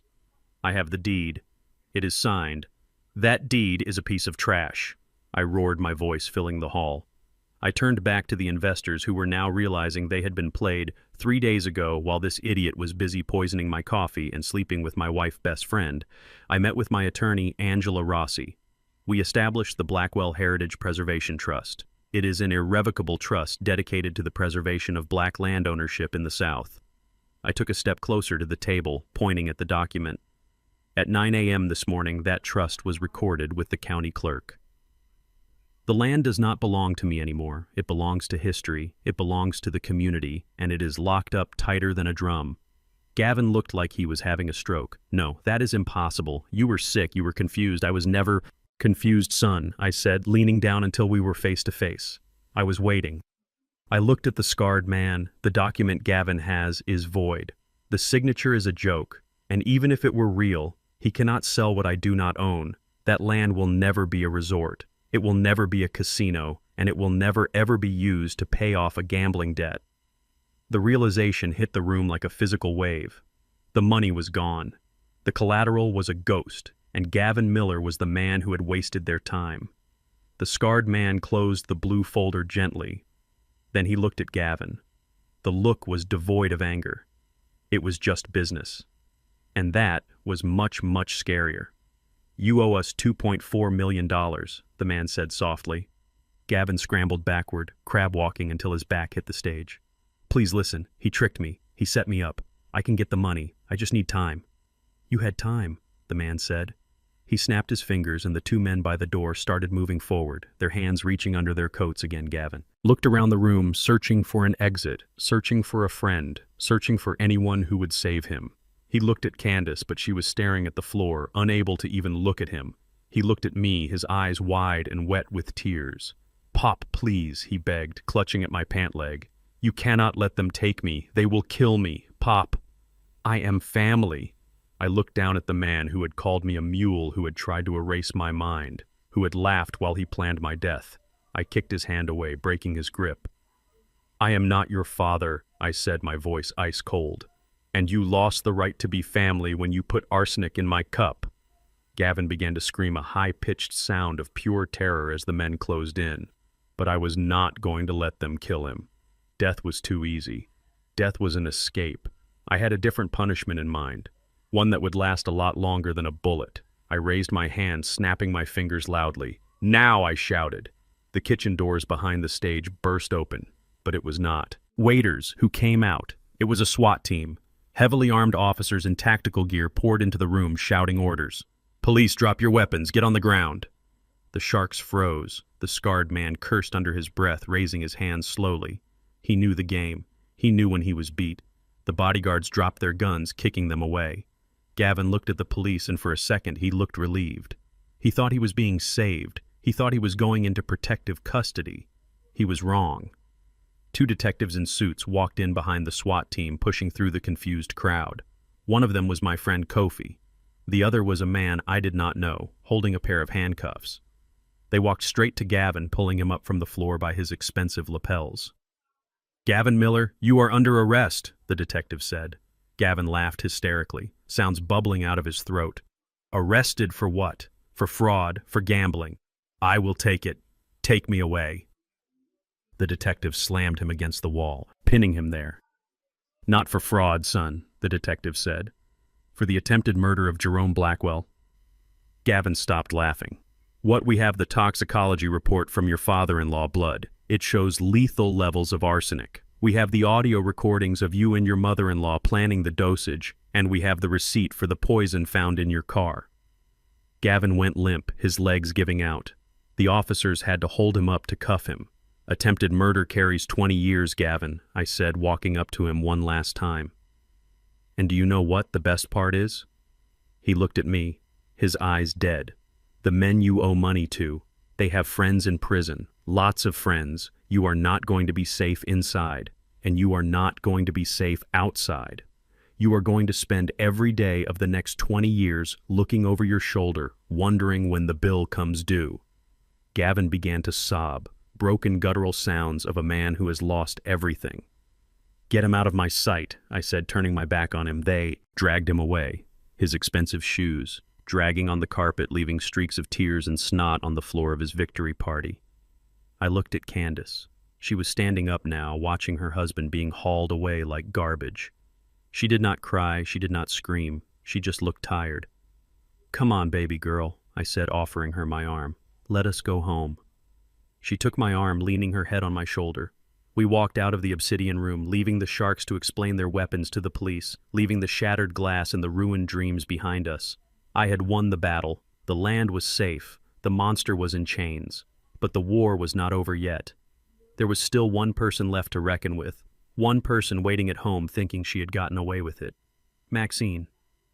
The drive back to the house was the longest journey of my life. Candace sat in the passenger seat, staring out the window at the passing streetlights, her silence heavier than any scream could have been. We pulled into the driveway, and the house looked exactly as I had left it, warm and inviting with the porch light glowing soft yellow. It was a lie, just like the woman waiting inside. I turned off the engine and saw a second car pull up behind us. It was Detective Kofi and 2 uniformed officers. I nodded to him in the rearview mirror, giving him the signal to wait. I needed 5 minutes. I needed to look her in the eye one last time before the handcuffs clicked. I opened the front door, and Maxine was pacing in the living room wearing her silk robe, holding a glass of wine. Her eyes widened when she saw me alive and standing tall, not confused or dead in a ditch. Behind me, Candace walked in, her face a mask of grief and rage. Maxine looked past us, looking for Gavin, expecting her partner in crime to come striding in with the deed to the land. But the driveway was empty, except for the police cruiser. Jerome, you are home, Maxine said, her voice pitching high and brittle, trembling with a fake relief that made my stomach turn. I was so worried about you. Gavin called and said you had an episode at the restaurant. He said you were talking crazy. Is he helping you park the truck? Gavin is not coming. Maxine, I said. my voice flat and hard. Gavin is in handcuffs. Maxine dropped her wine glass. Red liquid splashed across the expensive cream rug, looking like a bloodstain she could never wash out. She looked at Candace, expecting her daughter to defend her husband, but Candace just stared at her mother with eyes that were cold and dead. The realization hit Maxine like a physical blow. The plan had failed. The dominoes had fallen, and she was the last one standing.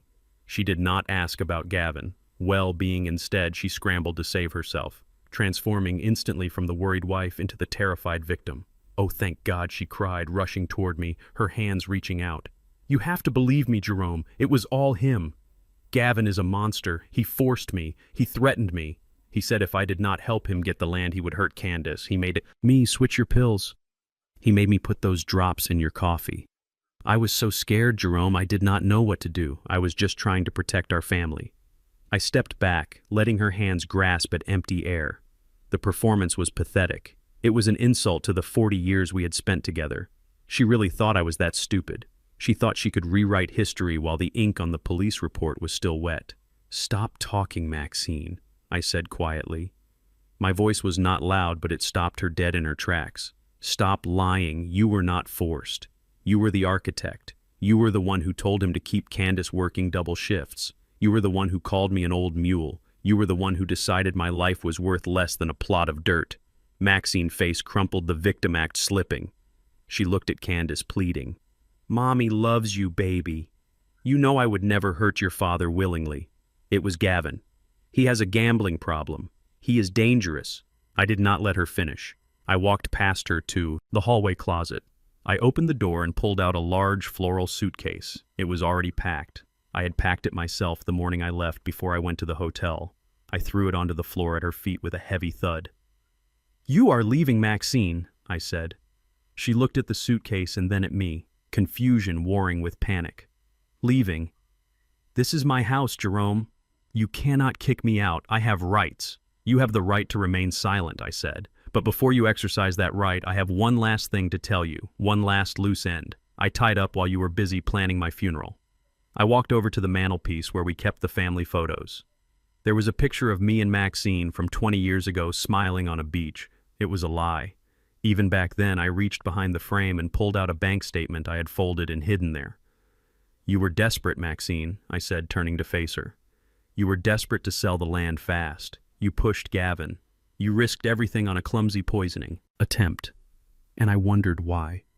Why was my wife, who always preached patience, suddenly in such a rush? Gavin needed money for the mob. But you, why did you need millions of dollars?" Maxine went pale. Her eyes darted to the paper in my hand.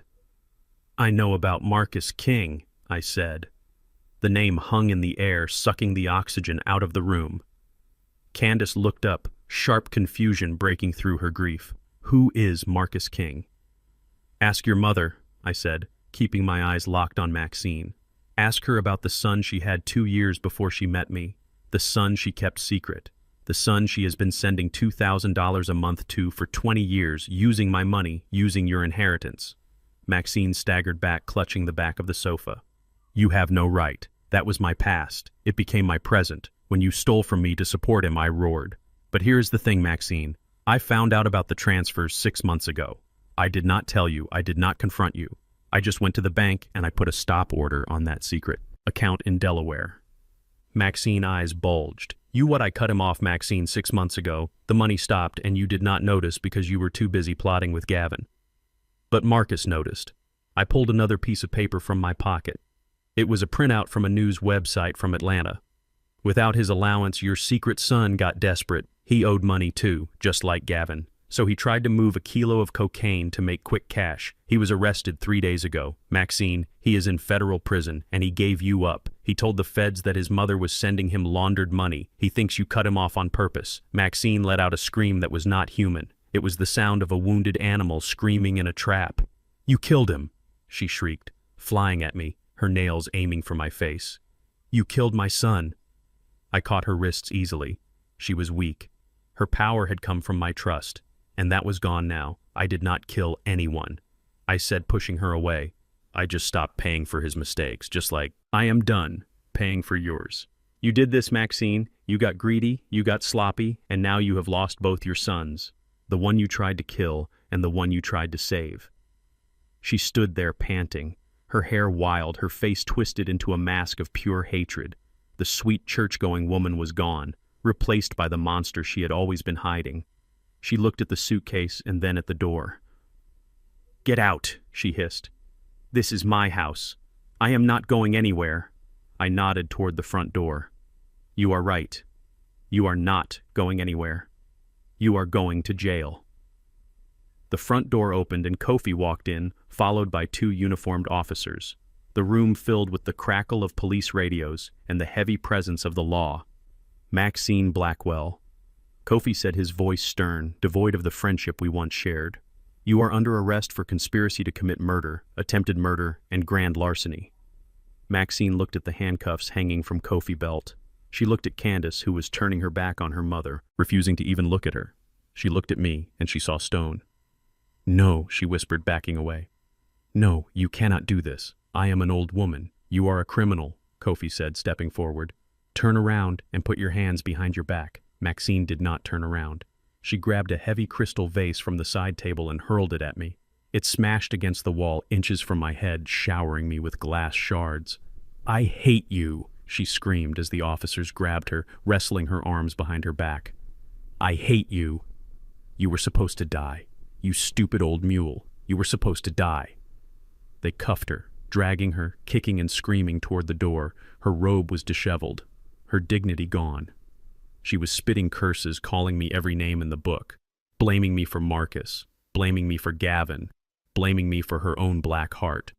I watched them haul her out to the patrol car.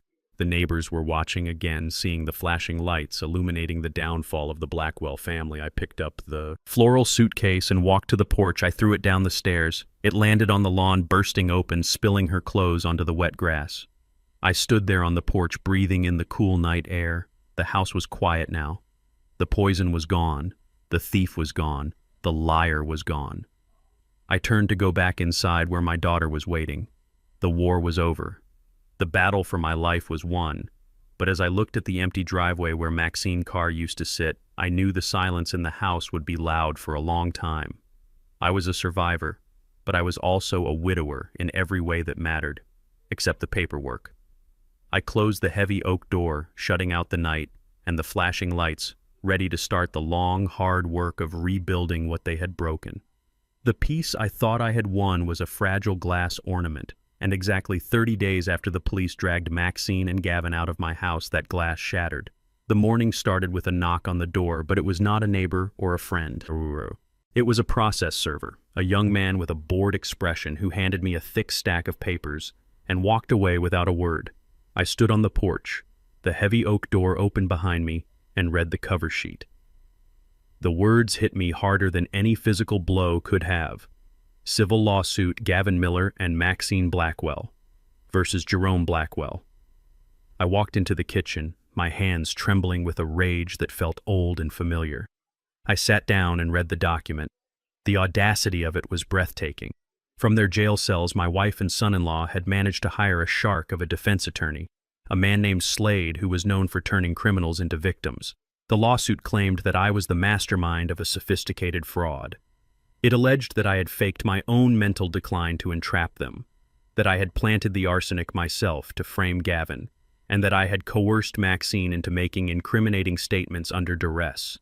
They were suing me for defamation, malicious prosecution, and emotional distress. They were demanding that the irrevocable trust be dissolved and control of the assets be returned to the marital estate immediately. They were flipping the script. They were using the very trap I had laid for them as proof of my own instability. The document painted me as a paranoid, controlling tyrant who had orchestrated an elaborate theater to destroy his family out of spite.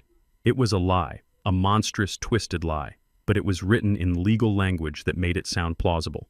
And the worst part was that they were petitioning the court to freeze all my assets pending the outcome of the litigation, alleging that I was dissipating marital funds to fund a vendetta. I called Angela Rossi immediately. Her voice was tight when she answered. "Jerome, I just saw the filing. This is a standard tactic, but it is aggressive. They are trying to starve you out."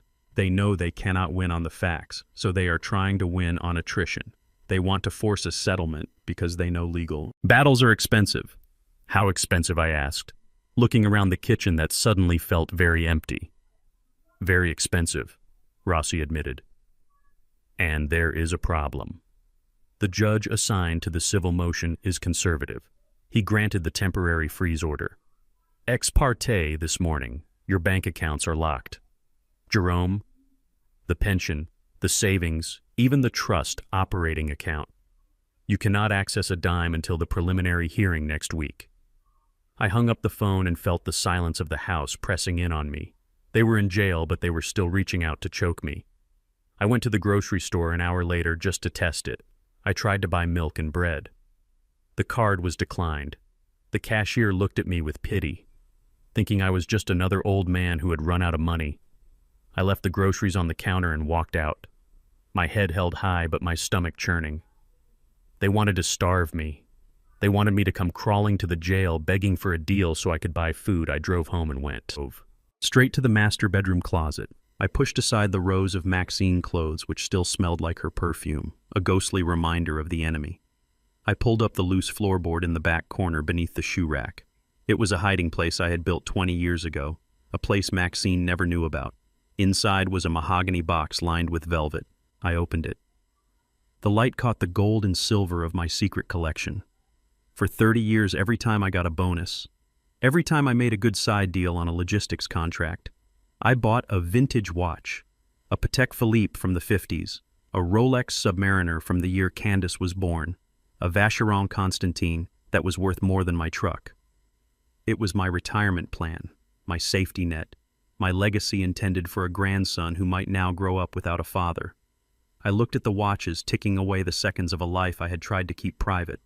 I had to sell them. I had to liquidate the only assets the court did not know about to fight the monsters who wanted to take everything. I closed the box, feeling a physical pain in my chest. It was not just metal and gears. It was time. It was my time, and I was selling it to buy justice. I drove to the city to a high-end pawnbroker. I knew a man who asked no questions and paid in cash. I placed the mahogany box on the counter. The broker opened it and whistled low and appreciative. "This is serious hardware, Jerome," he said, picking up the Patek with a jeweler loop. "Why are you selling war chest?" I said simply. He nodded. Understanding the language of desperation, he counted out $45,000 in $100 bills. It was half of what they were worth, but I did not have the luxury of negotiation. I took the cash. Stuffing the thick envelope into my inside pocket, I felt the weight of it against my ribs. It was ammunition. I walked out of the shop into the bright sunlight, feeling lighter and heavier. At the same time, I had money to pay Rossi. I had money to keep the lights on, but I had lost another. But piece of myself. Gavin and Maxine were stripping me down layer by layer, forcing me to burn everything I had built just to survive. But they forgot one thing. A man with nothing left to lose is the most dangerous man in the world. I got into my truck and threw the empty mahogany box into the back seat. I was ready for court. The preliminary hearing was held on a rainy Tuesday in a courtroom that smelled of floor wax and old misery. I sat at the plaintiff table next to Angela Rossi, wearing my best suit, looking straight ahead. Candace sat in the gallery behind me, her hand resting on my shoulder for support. She looked terrified, her eyes darting around the room as if expecting Gavin to jump out of the shadows. The side door opened and bailiffs led them in. Gavin looked thinner, his arrogance replaced by a jittery energy. Maxine looked old, her hair gray, roots showing her face drawn and bitter.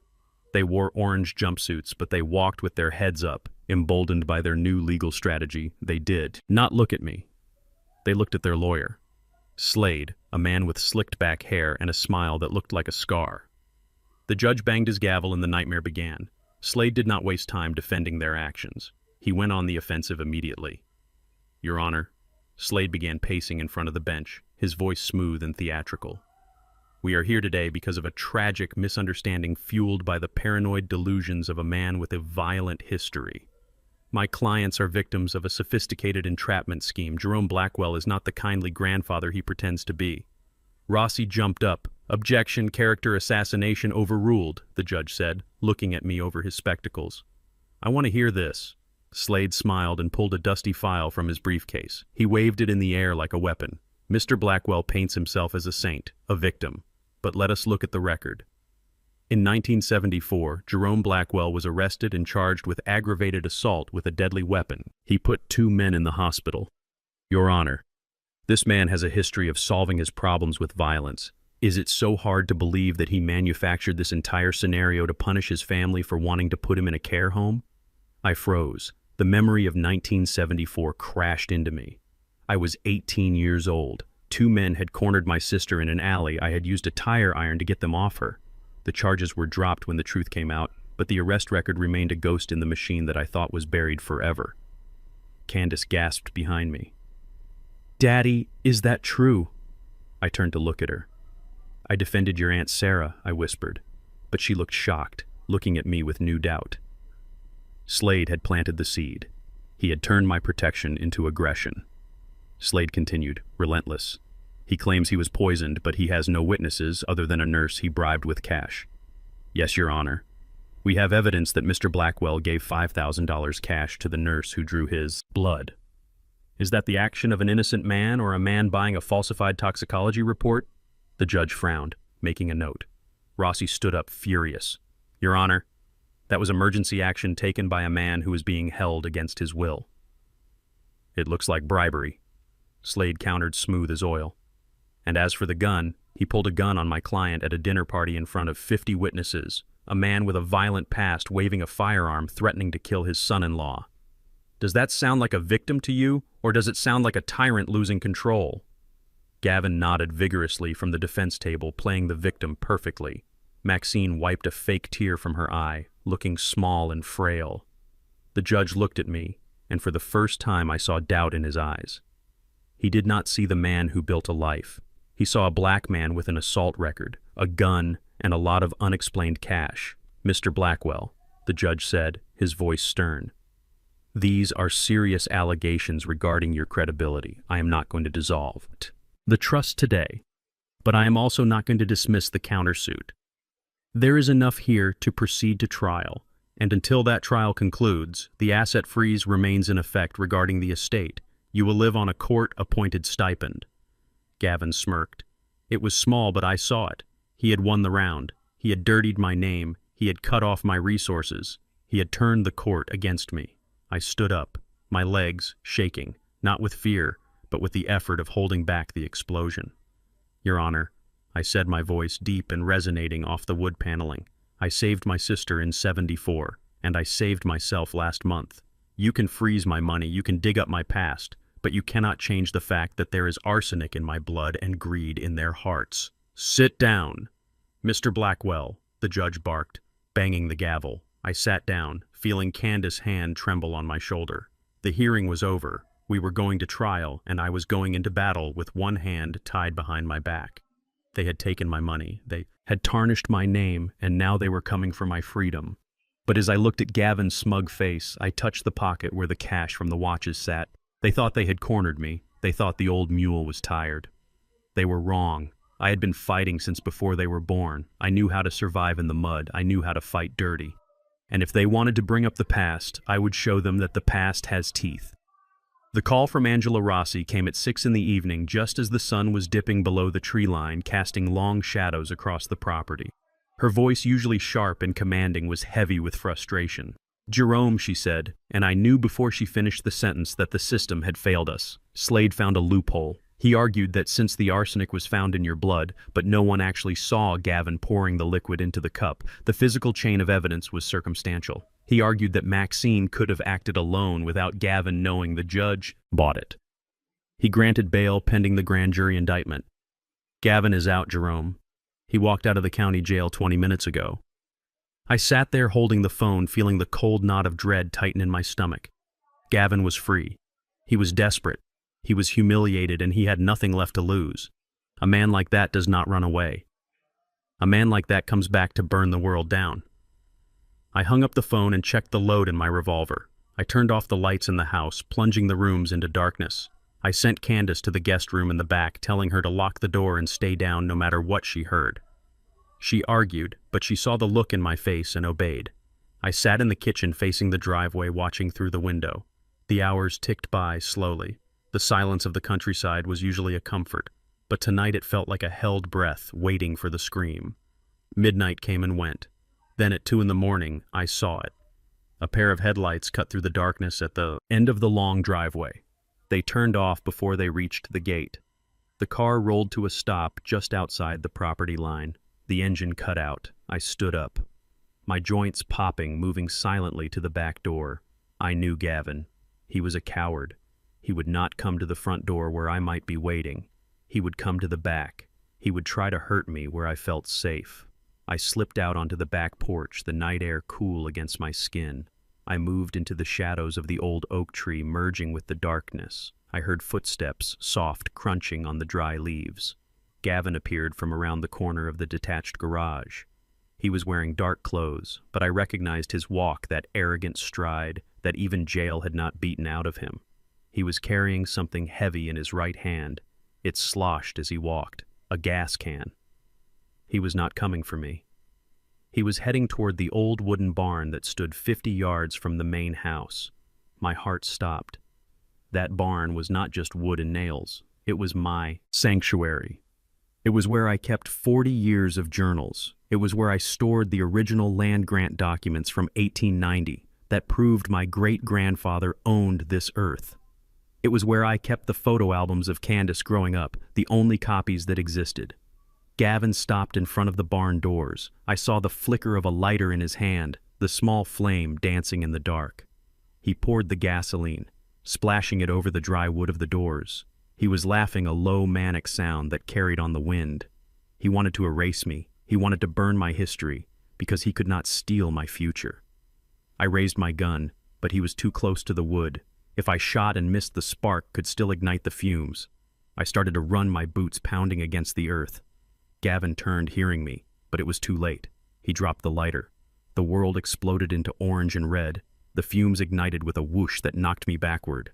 The fire climbed the dry wood of the barn, instantly hungry and roaring.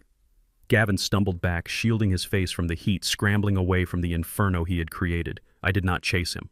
I ran toward the fire. The heat was intense, singeing the hair on my arms. The smoke was thick and black, choking the air. But I could not let it burn. I could not let him take the memory of my ancestors. I kicked the side door open, my shoulder screaming in protest. The inside of the barn was filling with smoke. Rapidly, I dropped to my knees, crawling under the gray cloud.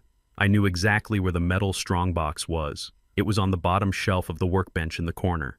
The fire was licking at the rafters above me, glowing like the eyes of demons. I reached the workbench. My lungs burned. My eyes watered so bad I was blind. I felt around frantically, feeling saws and hammers until my fingers brushed the cold steel of the box. I grabbed the handle. The metal was hot, searing my palm, but I did not let go. I pulled it to my chest, shielding it with my body. A beam crashed down behind me, sending a shower of sparks raining onto my back. My shirt caught fire.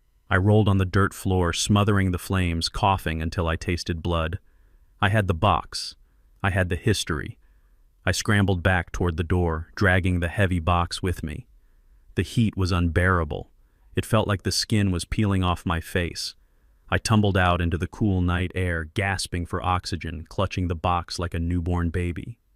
The barn was fully engulfed now, a tower of flame reaching for the stars. I dragged myself away from the heat, collapsing on the grass, my chest heaving. I looked down at the box. It was scorched, but intact. I had saved them. Then I heard the engine roar. I looked up through the smoke. Gavin was running toward the rental car he had left near the gate. He was escaping. He was going to get away again. He was going to vanish into the night and leave me with the ashes. I tried to stand up, but my legs gave out. The smoke inhalation had sapped my strength. I watched helplessly as he reached the car, fumbling with the door handle. He jumped in, and the headlights flared on, cutting through the smoke. He slammed the car into gear. Tires spinning on the gravel. He was going to make it. He was going to drive away and leave me burning. Then I saw a second pair of headlights. They came from the side of the house, roaring with the deep-throated growl of a V8 engine. It was my old Ford F-150. The truck Gavin had laughed at. The truck he called a piece of junk. The truck I had taught Candace to drive when she was 16. The truck accelerated across the lawn, tearing up the grass, heading on a collision course with the driveway exit. Gavin saw it coming. He honked the horn, swerving to try and get around, but the truck did not swerve. It slammed into the side of Gavin's rental car with a metal crunching impact that shook the ground. The Ford heavy steel frame plowed into the sedan, pushing it sideways, skidding across the gravel until it pinned Gavin's car against the thick trunk of the oak. Tree steam hissed from the radiator of the sedan. The driver's side door was crushed, entrapping Gavin inside. The Ford backed up a few feet, its grille mangled but its engine still running strong, blocking the only exit. The driver door of the truck opened. Candace stepped out. She was wearing her pajamas, her feet bare on the gravel. She was shaking, but she did not look scared. She looked furious. She looked like the daughter of Jerome Blackwell. She walked over to the pinned car, picking up a heavy tire iron from the bed of the truck as she passed. She stood in front of Gavin's window, raising the iron. Gavin was screaming inside the car, banging on the glass, his face bloody from the airbag deployment. Candace smashed the window with one swing, shattering the glass. "You are not going anywhere!" she screamed, her voice rising above the roar of the fire. "You are not leaving this driveway until you pay for what you did." I watched from the grass, clutching the metal box to my chest, tears cutting tracks through the soot on my face. My barn was burning. My body was broken, but my daughter had finally found her strength. She had used the tool I gave her to stop the man who tried to break us. The sirens were coming now, real sirens, loud and urgent, but I did not need them to save me anymore. My daughter had already done that. The red and blue lights of the emergency vehicles painted the smoke-filled night in chaotic flashes, turning the scene of my burning barn into a surreal nightmare. The fire department arrived first, their hoses blasting water onto the inferno, battling to keep the flames from spreading to the house. Gavin was still screaming inside his crushed rental car, pinned against the oak tree by the heavy steel frame of my truck. He was not screaming from pain. He was screaming from the realization that his life was over. I stood in the grass, clutching the metal box of family records, while Candace stood guard over the wreckage, holding the tire iron like a warrior queen. When the police officers rushed forward, guns drawn, Gavin tried to spin one last desperate lie. He pointed a shaking finger at Candace and yelled, "She is crazy! She tried to kill me! She ran me off the road! Arrest her!" But the evidence was shouting louder than he was. The officers pulled him from the wreckage, and the smell of gasoline coming off his clothes was strong enough to make them gag. He was soaked in it. Next to the car, lying in the grass where he had dropped it, was the red gas can. His fingerprints were on the handle. His lighter was on the ground by the barn door. This was not a misunderstanding. This was arson. This was attempted murder. This was a violation of his bail conditions so flagrant that no judge in the state would let him walk free again. I watched as they cuffed him, dragging him away from the fire. He looked at me, his eyes wild and pleading, seeking mercy from the man he had tried to burn alive. "Pop, tell them. Tell them. I was just trying to keep warm." He babbled, his mind snapping under the pressure. I walked up to him, the soot masking the burns on my arms. I leaned in close so only he could hear. "You are going to be warm where you are going, son," I said, my voice raspy from the smoke. "Hell is hot." They shoved him into the back of the patrol car, slamming the door on his screams. This time there would be no bail. This time there would be no loopholes. Gavin Miller was going to die in a cage. Candace dropped the tire iron and collapsed into my arms, sobbing against my chest. We stood there watching the firefighters drown the last of the flames, turning my history into wet black charcoal. The barn was gone, but we were still standing. The cancer had been cut out, and now the healing could begin. Later that night, I sat on the edge of a hospital bed while a nurse applied cooling gel to the second-degree burns on my arms and neck. The pain was a sharp, constant stinging, but it kept me focused. Candace sat in the chair next to me, holding a cup of bad hospital coffee. Her hands still trembling, she looked small and frightened, the adrenaline of the night fading to reveal the terrifying reality of our situation. "Daddy," she whispered, staring into her cup. "What are we going to do? The barn is gone. The house is a crime scene. Gavin left me with thousands of dollars in debt, and the lawyers said the trust locks up the land so we cannot sell it. We are broke, Daddy. How are we going to pay for this hospital visit? How are we going to pay the mortgage?" I looked at my daughter, seeing the fear that had been driving her for years, the fear that Gavin had exploited to control her. She thought we were destitute. She thought we were just a retired warehouse manager and a nurse scraping by. I waved the nurse away, asking for a moment of privacy. When the door clicked shut, I reached out and took Candace's hand. "We are not broke, baby girl," I said, my voice steady. She looked at me with pity. "Daddy, I know you have a pension, I know you have savings, but Gavin debts are huge. And the legal fees?" I squeezed her hand, silencing her. "Candace, listen to me, I lied to you." She froze, looking hurt. "You lied?" "I lied to everyone," I said. "For 40 years I told you and your mother that I was a warehouse manager, and that was true. But 20 years ago, the owner of the logistics company, Mr. Henderson, wanted to retire. He liked me. He trusted me. He knew I ran that floor better than anyone, so he offered me a deal. A buy-in." Candace frowned. "I do not understand. I bought into the company, Candace. I put every extra dime I made into buying shares when the company was small. We expanded. We went regional, then national. When the company was acquired by a global conglomerate 5 years ago, my shares converted. I did not just retire. Candace, I cashed out." I watched the comprehension slowly dawn on her face. "I am not just a pensioner," I said. "I am a silent partner in one of the largest logistics firms in the Southeast." I leaned forward, lowering my voice. "I do not have a few $1,000s in savings. Candace, my liquid assets portfolio is worth just over $10 million. The cup slipped from her hands, spilling coffee on the floor. She did not even notice. "10 million, she whispered. "I kept it quiet because I wanted a simple life," I explained. "I wanted to know who loved me for me and not for my wallet. I saw what money did to people. I saw what the lack of it did to Gavin. But I never intended for you to suffer." I reached into my pocket and pulled out the phone I had retrieved from the truck. I opened my banking app and handed it to her. "Look." She looked at the screen. Her eyes went wide, scanning the numbers, the zeros that seemed to go on forever.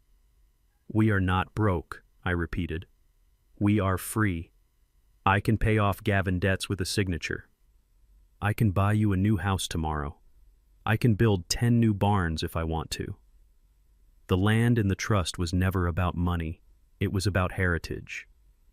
The money. Candace. The real money is right here. She looked up at me, tears streaming down her face. "You let me work double shifts. You let me worry. I am sorry," I said, and I meant it. I thought I was teaching you value. But I see now I was just letting you struggle. I will never let you struggle again, baby girl. You are the heir to all of this. Not Gavin, not Maxine. You, Candace, dropped her head onto the bed, weeping softly. But these were not tears of fear anymore. They were tears of relief. The weight of the world had just been lifted off her shoulders. We sat there in the sterile light of the hospital room, 2 survivors who had just discovered that we won the lottery. 3 days later, I was back home sitting on the porch staring at the charred remains of the barn. The air still smelled of smoke, but the birds were singing, unaware of the violence that had happened here. The mailman drove up and handed me a single envelope. It was from the county jail. I recognized the handwriting immediately. It was neat, cursive loops, the same handwriting that had been in the ledger, noting payments to Marcus King. It was from Maxine. I sat there holding the envelope, feeling the weight of 40 years of lies. I opened it carefully, extracting the single sheet of lined yellow paper. "My dearest Jerome," it began. I almost laughed. The audacity. "I am writing this from my cell. It is cold here, and the food is terrible. I miss my home. I miss you, Jerome. I know you are angry, and you have every right to be, but please understand, I was manipulated. Gavin twisted my mind. He made me think we were in danger. He made me do those things. I never wanted to hurt you. I only wanted to secure our retirement. I read on my eyes, narrowing. I know about the fire. I saw it on the news. I am so glad you are safe. Whatever Gavin did, I had no part in it. Please, Jerome, I need bail." The judge set it at $100,000. "I know you can find the money. You always find a way. Please get me out of here and we can talk. We can fix this. I am your wife. I love you, Maxine." She did not know. She still thought I was the poor warehouse manager scraping together pennies. She thought she could charm me, manipulate me, use my sense of duty to get her out. I stood up and walked into the house to the kitchen. I placed the letter in the sink. I took my phone and started recording a video. I focused the camera on the letter, zooming in on the words, "I love you." Then I took a match, the same kind of match I used to light my pipe on Sundays, and I struck it. I held the flame to the corner of the yellow paper. The fire caught quickly, curling the edges, turning her lies into black ash. I watched the words burn. I watched her pleas for money disappear into smoke. I watched the last connection to my wife disintegrate. When the letter was nothing but dust, I turned the camera on myself. "Hello, Maxine," I said to the lens, my voice cold and final. "I got your letter. I just wanted to let you know that bail is not in the budget, and neither are you. Do not write again. The Jerome you knew died the day you put poison in his cup. The man who is left has no wife." I stopped the recording. I sent the video file to her lawyer with a simple subject line: "Reply to client." I washed the ashes down the drain, watching the gray sludge swirl away, disappearing into the dark pipes. It was over. She was gone. Gavin was gone. The lies were gone. I walked back out to the porch and sat down. Candace was pulling into the driveway in a brand new car I had bought for her cash that morning. She waved at me, smiling a real smile. For the first time in years, I waved back. The barn was gone, but the foundation of the house was strong. And now, for the first time in a long time, the foundation of my family was solid rock. The red clay of Georgia stained my boots, a deep rusty color that looked like dried blood. But for the first time in months, it did not remind me of violence. It reminded me of life. I stood on the hill overlooking the 300 acres that had almost cost me my life. The air smelled of pine needles and wet earth, a clean scent that washed away the lingering odor of smoke and hospital antiseptics. Beside me, Candace held a shovel, her hands no longer trembling, her face set in a line of determination that mirrored my own. We were not here to sell. We were here to build. The heavy machinery was already idling down by the creek, huge yellow bulldozers and excavators ready to carve out the foundation for the Blackwell Community Center. It was going to be a place for the local kids, a place with a library, a tech lab, and a trade school where they could learn skills that could not be taken away. It was my answer to Gavin Greed. He wanted a casino to destroy lives. I was building a school to save them. I watched Candace drive the shovel into the earth, breaking the ground. It was a symbolic gesture, but it felt heavy with meaning. She was dressed in work boots and jeans, looking nothing like the woman who had worn silver dresses to drink champagne with loan sharks. She wiped sweat from her forehead, leaving a streak of dirt across her brow, and she smiled. It was a small, hesitant smile, but it was real. I walked over to the site, over to manager, a man I had hired because he looked me in the eye and shook my hand with a grip that meant business. "We start today," I told him. "Pour the foundation. Deep, I want this building to stand for 100 years. He nodded, touching the brim of his hard hat. "It will stand, Mr. Blackwell. We will make sure of that." I looked back at the property line where the timberline met the sky.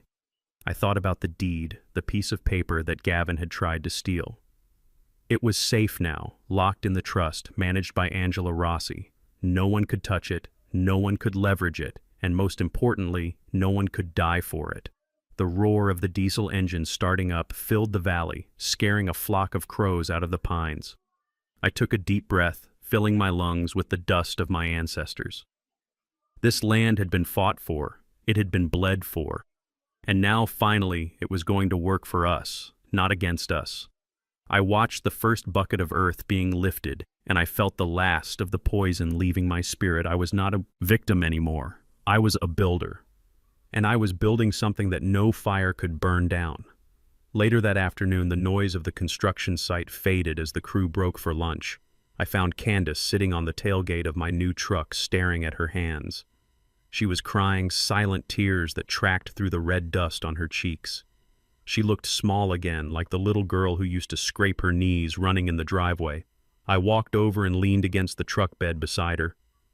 "What is it, baby girl?" I asked, handing her a bottle of water. She did not take it. She kept staring at her hands, her fingers picking at a loose thread on her jeans. "I should go, Daddy," she whispered, her voice thick with emotion. "I cannot do this, cannot do what I asked. I cannot be here."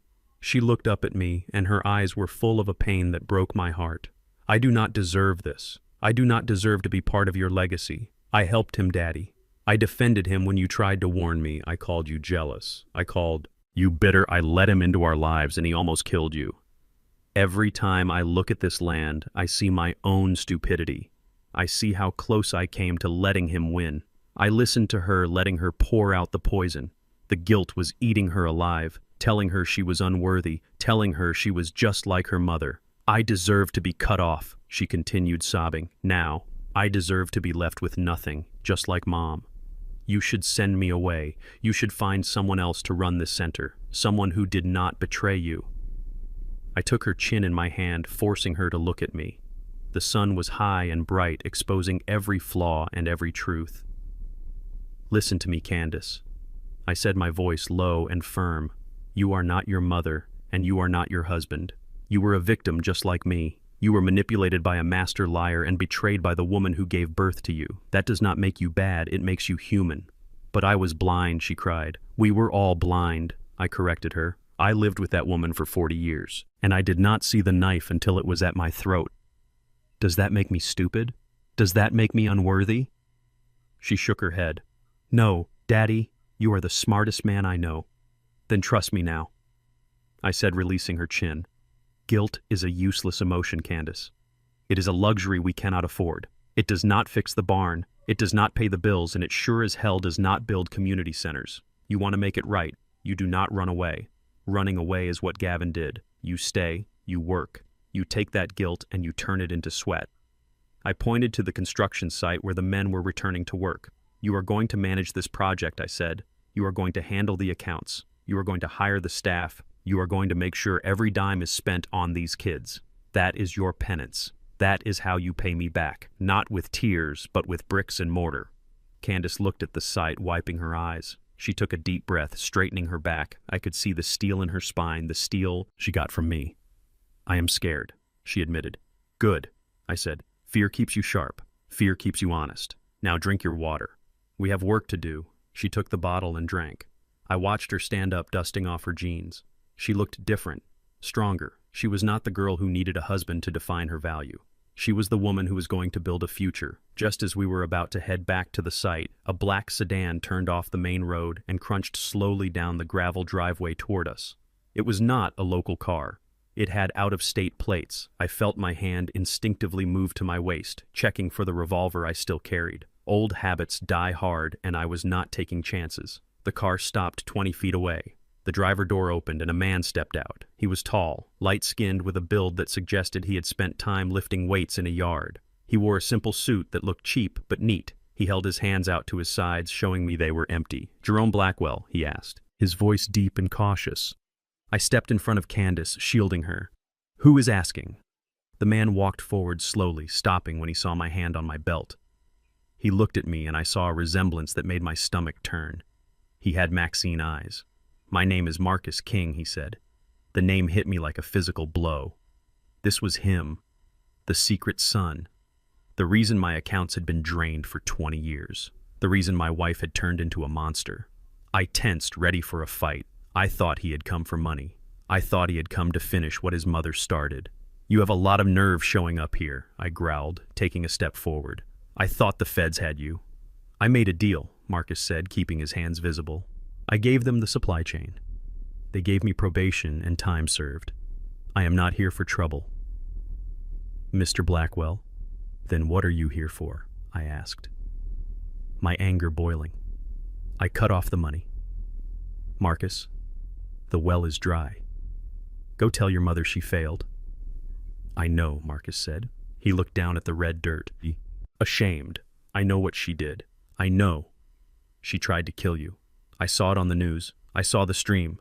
He reached into his jacket pocket. I drew my gun, leveling it at his chest. Slowly I warned. He moved with agonizing slowness, pulling out a thick white envelope. He did not hold it like a weapon. He held it like an offering. He walked forward and placed it on the hood of my truck, then backed away.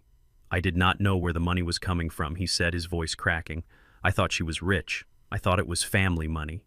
She told me my father left it for me. I did not know she was stealing it from a working man. I did not know she was bleeding you dry. I looked at the envelope, then at him. What is this? I asked. It is not much, Marcus said.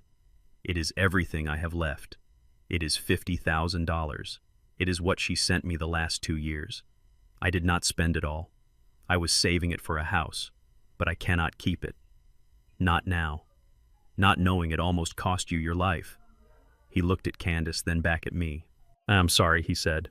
"I never wanted to be the reason a family died. I just wanted to know my mother, but I guess I never really knew her at all." I lowered the gun. The rage in my chest cooled, replaced by a strange, heavy sadness. This man was a victim too. He was just another pawn in Maxine's game. "You do not have to do this," I said, looking at the money. "Yes, I do," Marcus replied, buttoning his jacket. "It is the only way I can sleep. Take it, build something with it, do some good." He turned and walked back to his car. He did not look back. He got in and drove away, dust billowing behind him, leaving me standing there with $50,000 of my own stolen money, returned by a stranger who had more honor than my own wife. I picked up the envelope. It felt heavy. I looked at Candace. She was staring at the retreating car, her mouth open. "He gave it back," she whispered. I nodded, tucking the envelope into my pocket. "He gave it back," I said, looking at the construction site. It was a strange world, a world where your son-in-law tries to kill you and a stranger tries to make you whole. But as I watched the dust settle, I knew one thing for sure. The cycle was broken. The lies were over and the rebuilding had truly begun. 2 years have passed since the fire. 2 years since the sirens faded into the night, leaving behind the charred skeleton of my barn and the ruins of the family I thought I had.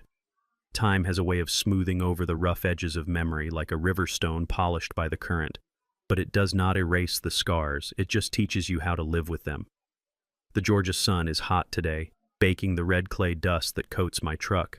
But here on the porch of the new house I built, the shade is cool and the iced tea is sweet. It is a different kind of sweet than the one Maxine used to make. This one. I made myself sugar, lemon, and water, no poison, no lies, just the simple, honest taste of survival. I look out over the valley, and I do not see empty timberland anymore. I see the Blackwell community center bustling with life. The building is magnificent steel and glass rising out of the earth like a testament to stubbornness. The parking lot is full of cars, beaten-up sedans, and work trucks belonging to parents who are inside watching their children learn how to code, how to weld, how to build a life that does not depend on handouts. I hear the faint sound of a basketball bouncing on the new outdoor courts, and the laughter of children who will never know my name, but will walk on the ground. I fought to keep for them. It is a good view. It is the view of a victory that cost me everything and gave me back more than I lost. But even in paradise, you cannot forget where the devils are kept. 300 miles away in a gray concrete box surrounded by razor wire, Gavin Miller is waking up to another day of hell. I get updates from Kofi every few months, unofficial reports from the guards who know guards. The first 6 months were the hardest for him, the men he owed money to, the sharks who sat at my table and ate my steak. They did not forget their debt. They could not get the money, so they took payment in flesh. Gavin walks with a permanent limp now, a reminder of a fall in the shower that no one saw and everyone heard. He lost 2 teeth in a dispute over a food tray. He spends his days in protective custody, isolated and terrified, looking at the steel door and wondering if today is the day the lock fails. He wanted to be a big man. He wanted to play with the heavy hitters. Now he is just currency passed around by men who have nothing to lose. He sends letters to Candace, sometimes scribbled on prison stationery, begging for money for commissary, begging for forgiveness. She burns them unopened just like I taught her.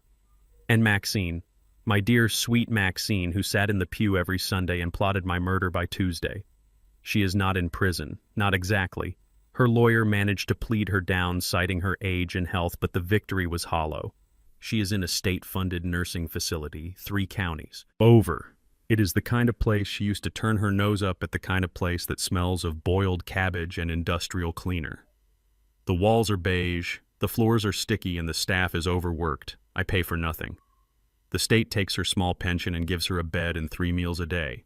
She has a window, but it looks out onto a brick wall.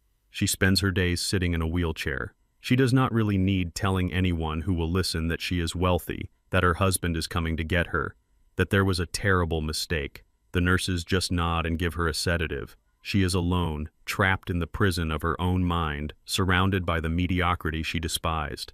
I do not visit. I do not call. She wanted a life where she did not have to care for me, and I granted her wish. She is completely free of me.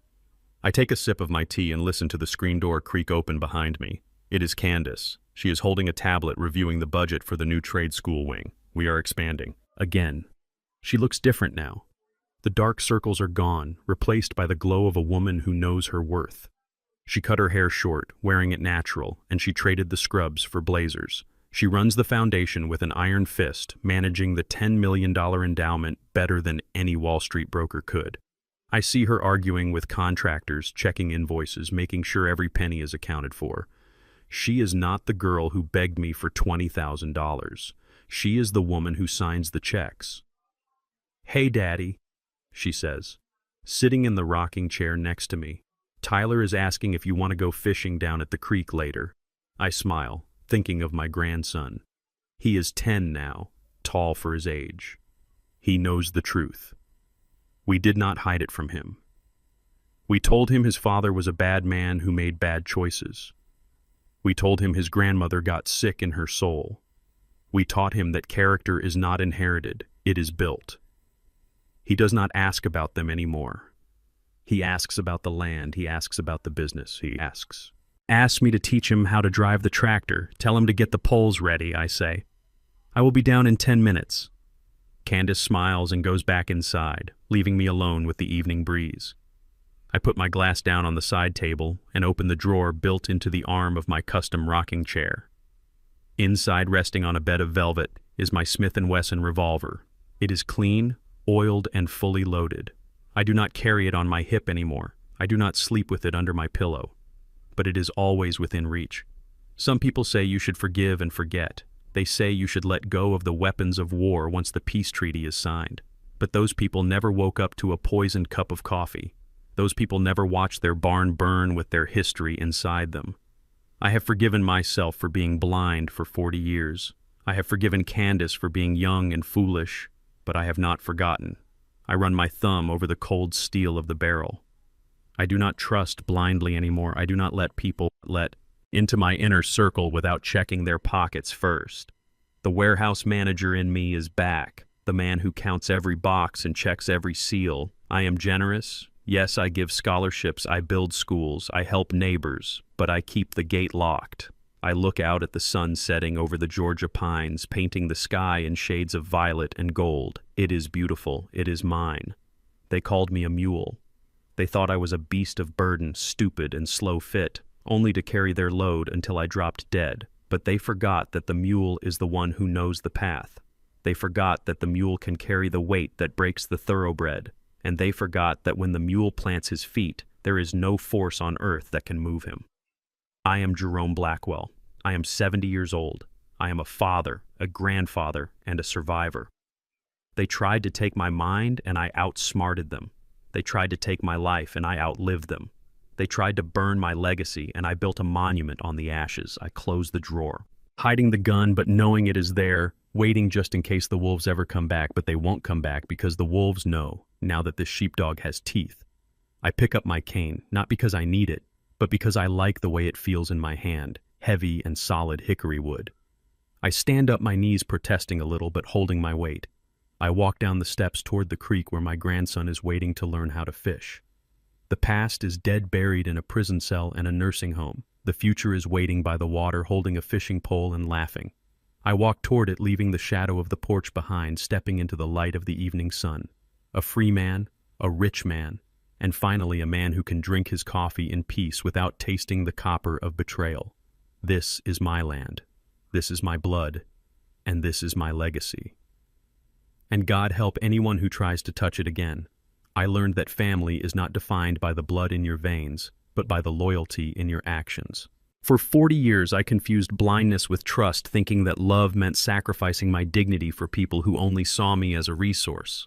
But I discovered that the most dangerous enemies are often the ones sleeping in your house. True wealth isn't just the millions in the bank or the land in the trust. It is the peace that comes from knowing your worth and having the courage to cut out the rot no matter how much it hurts.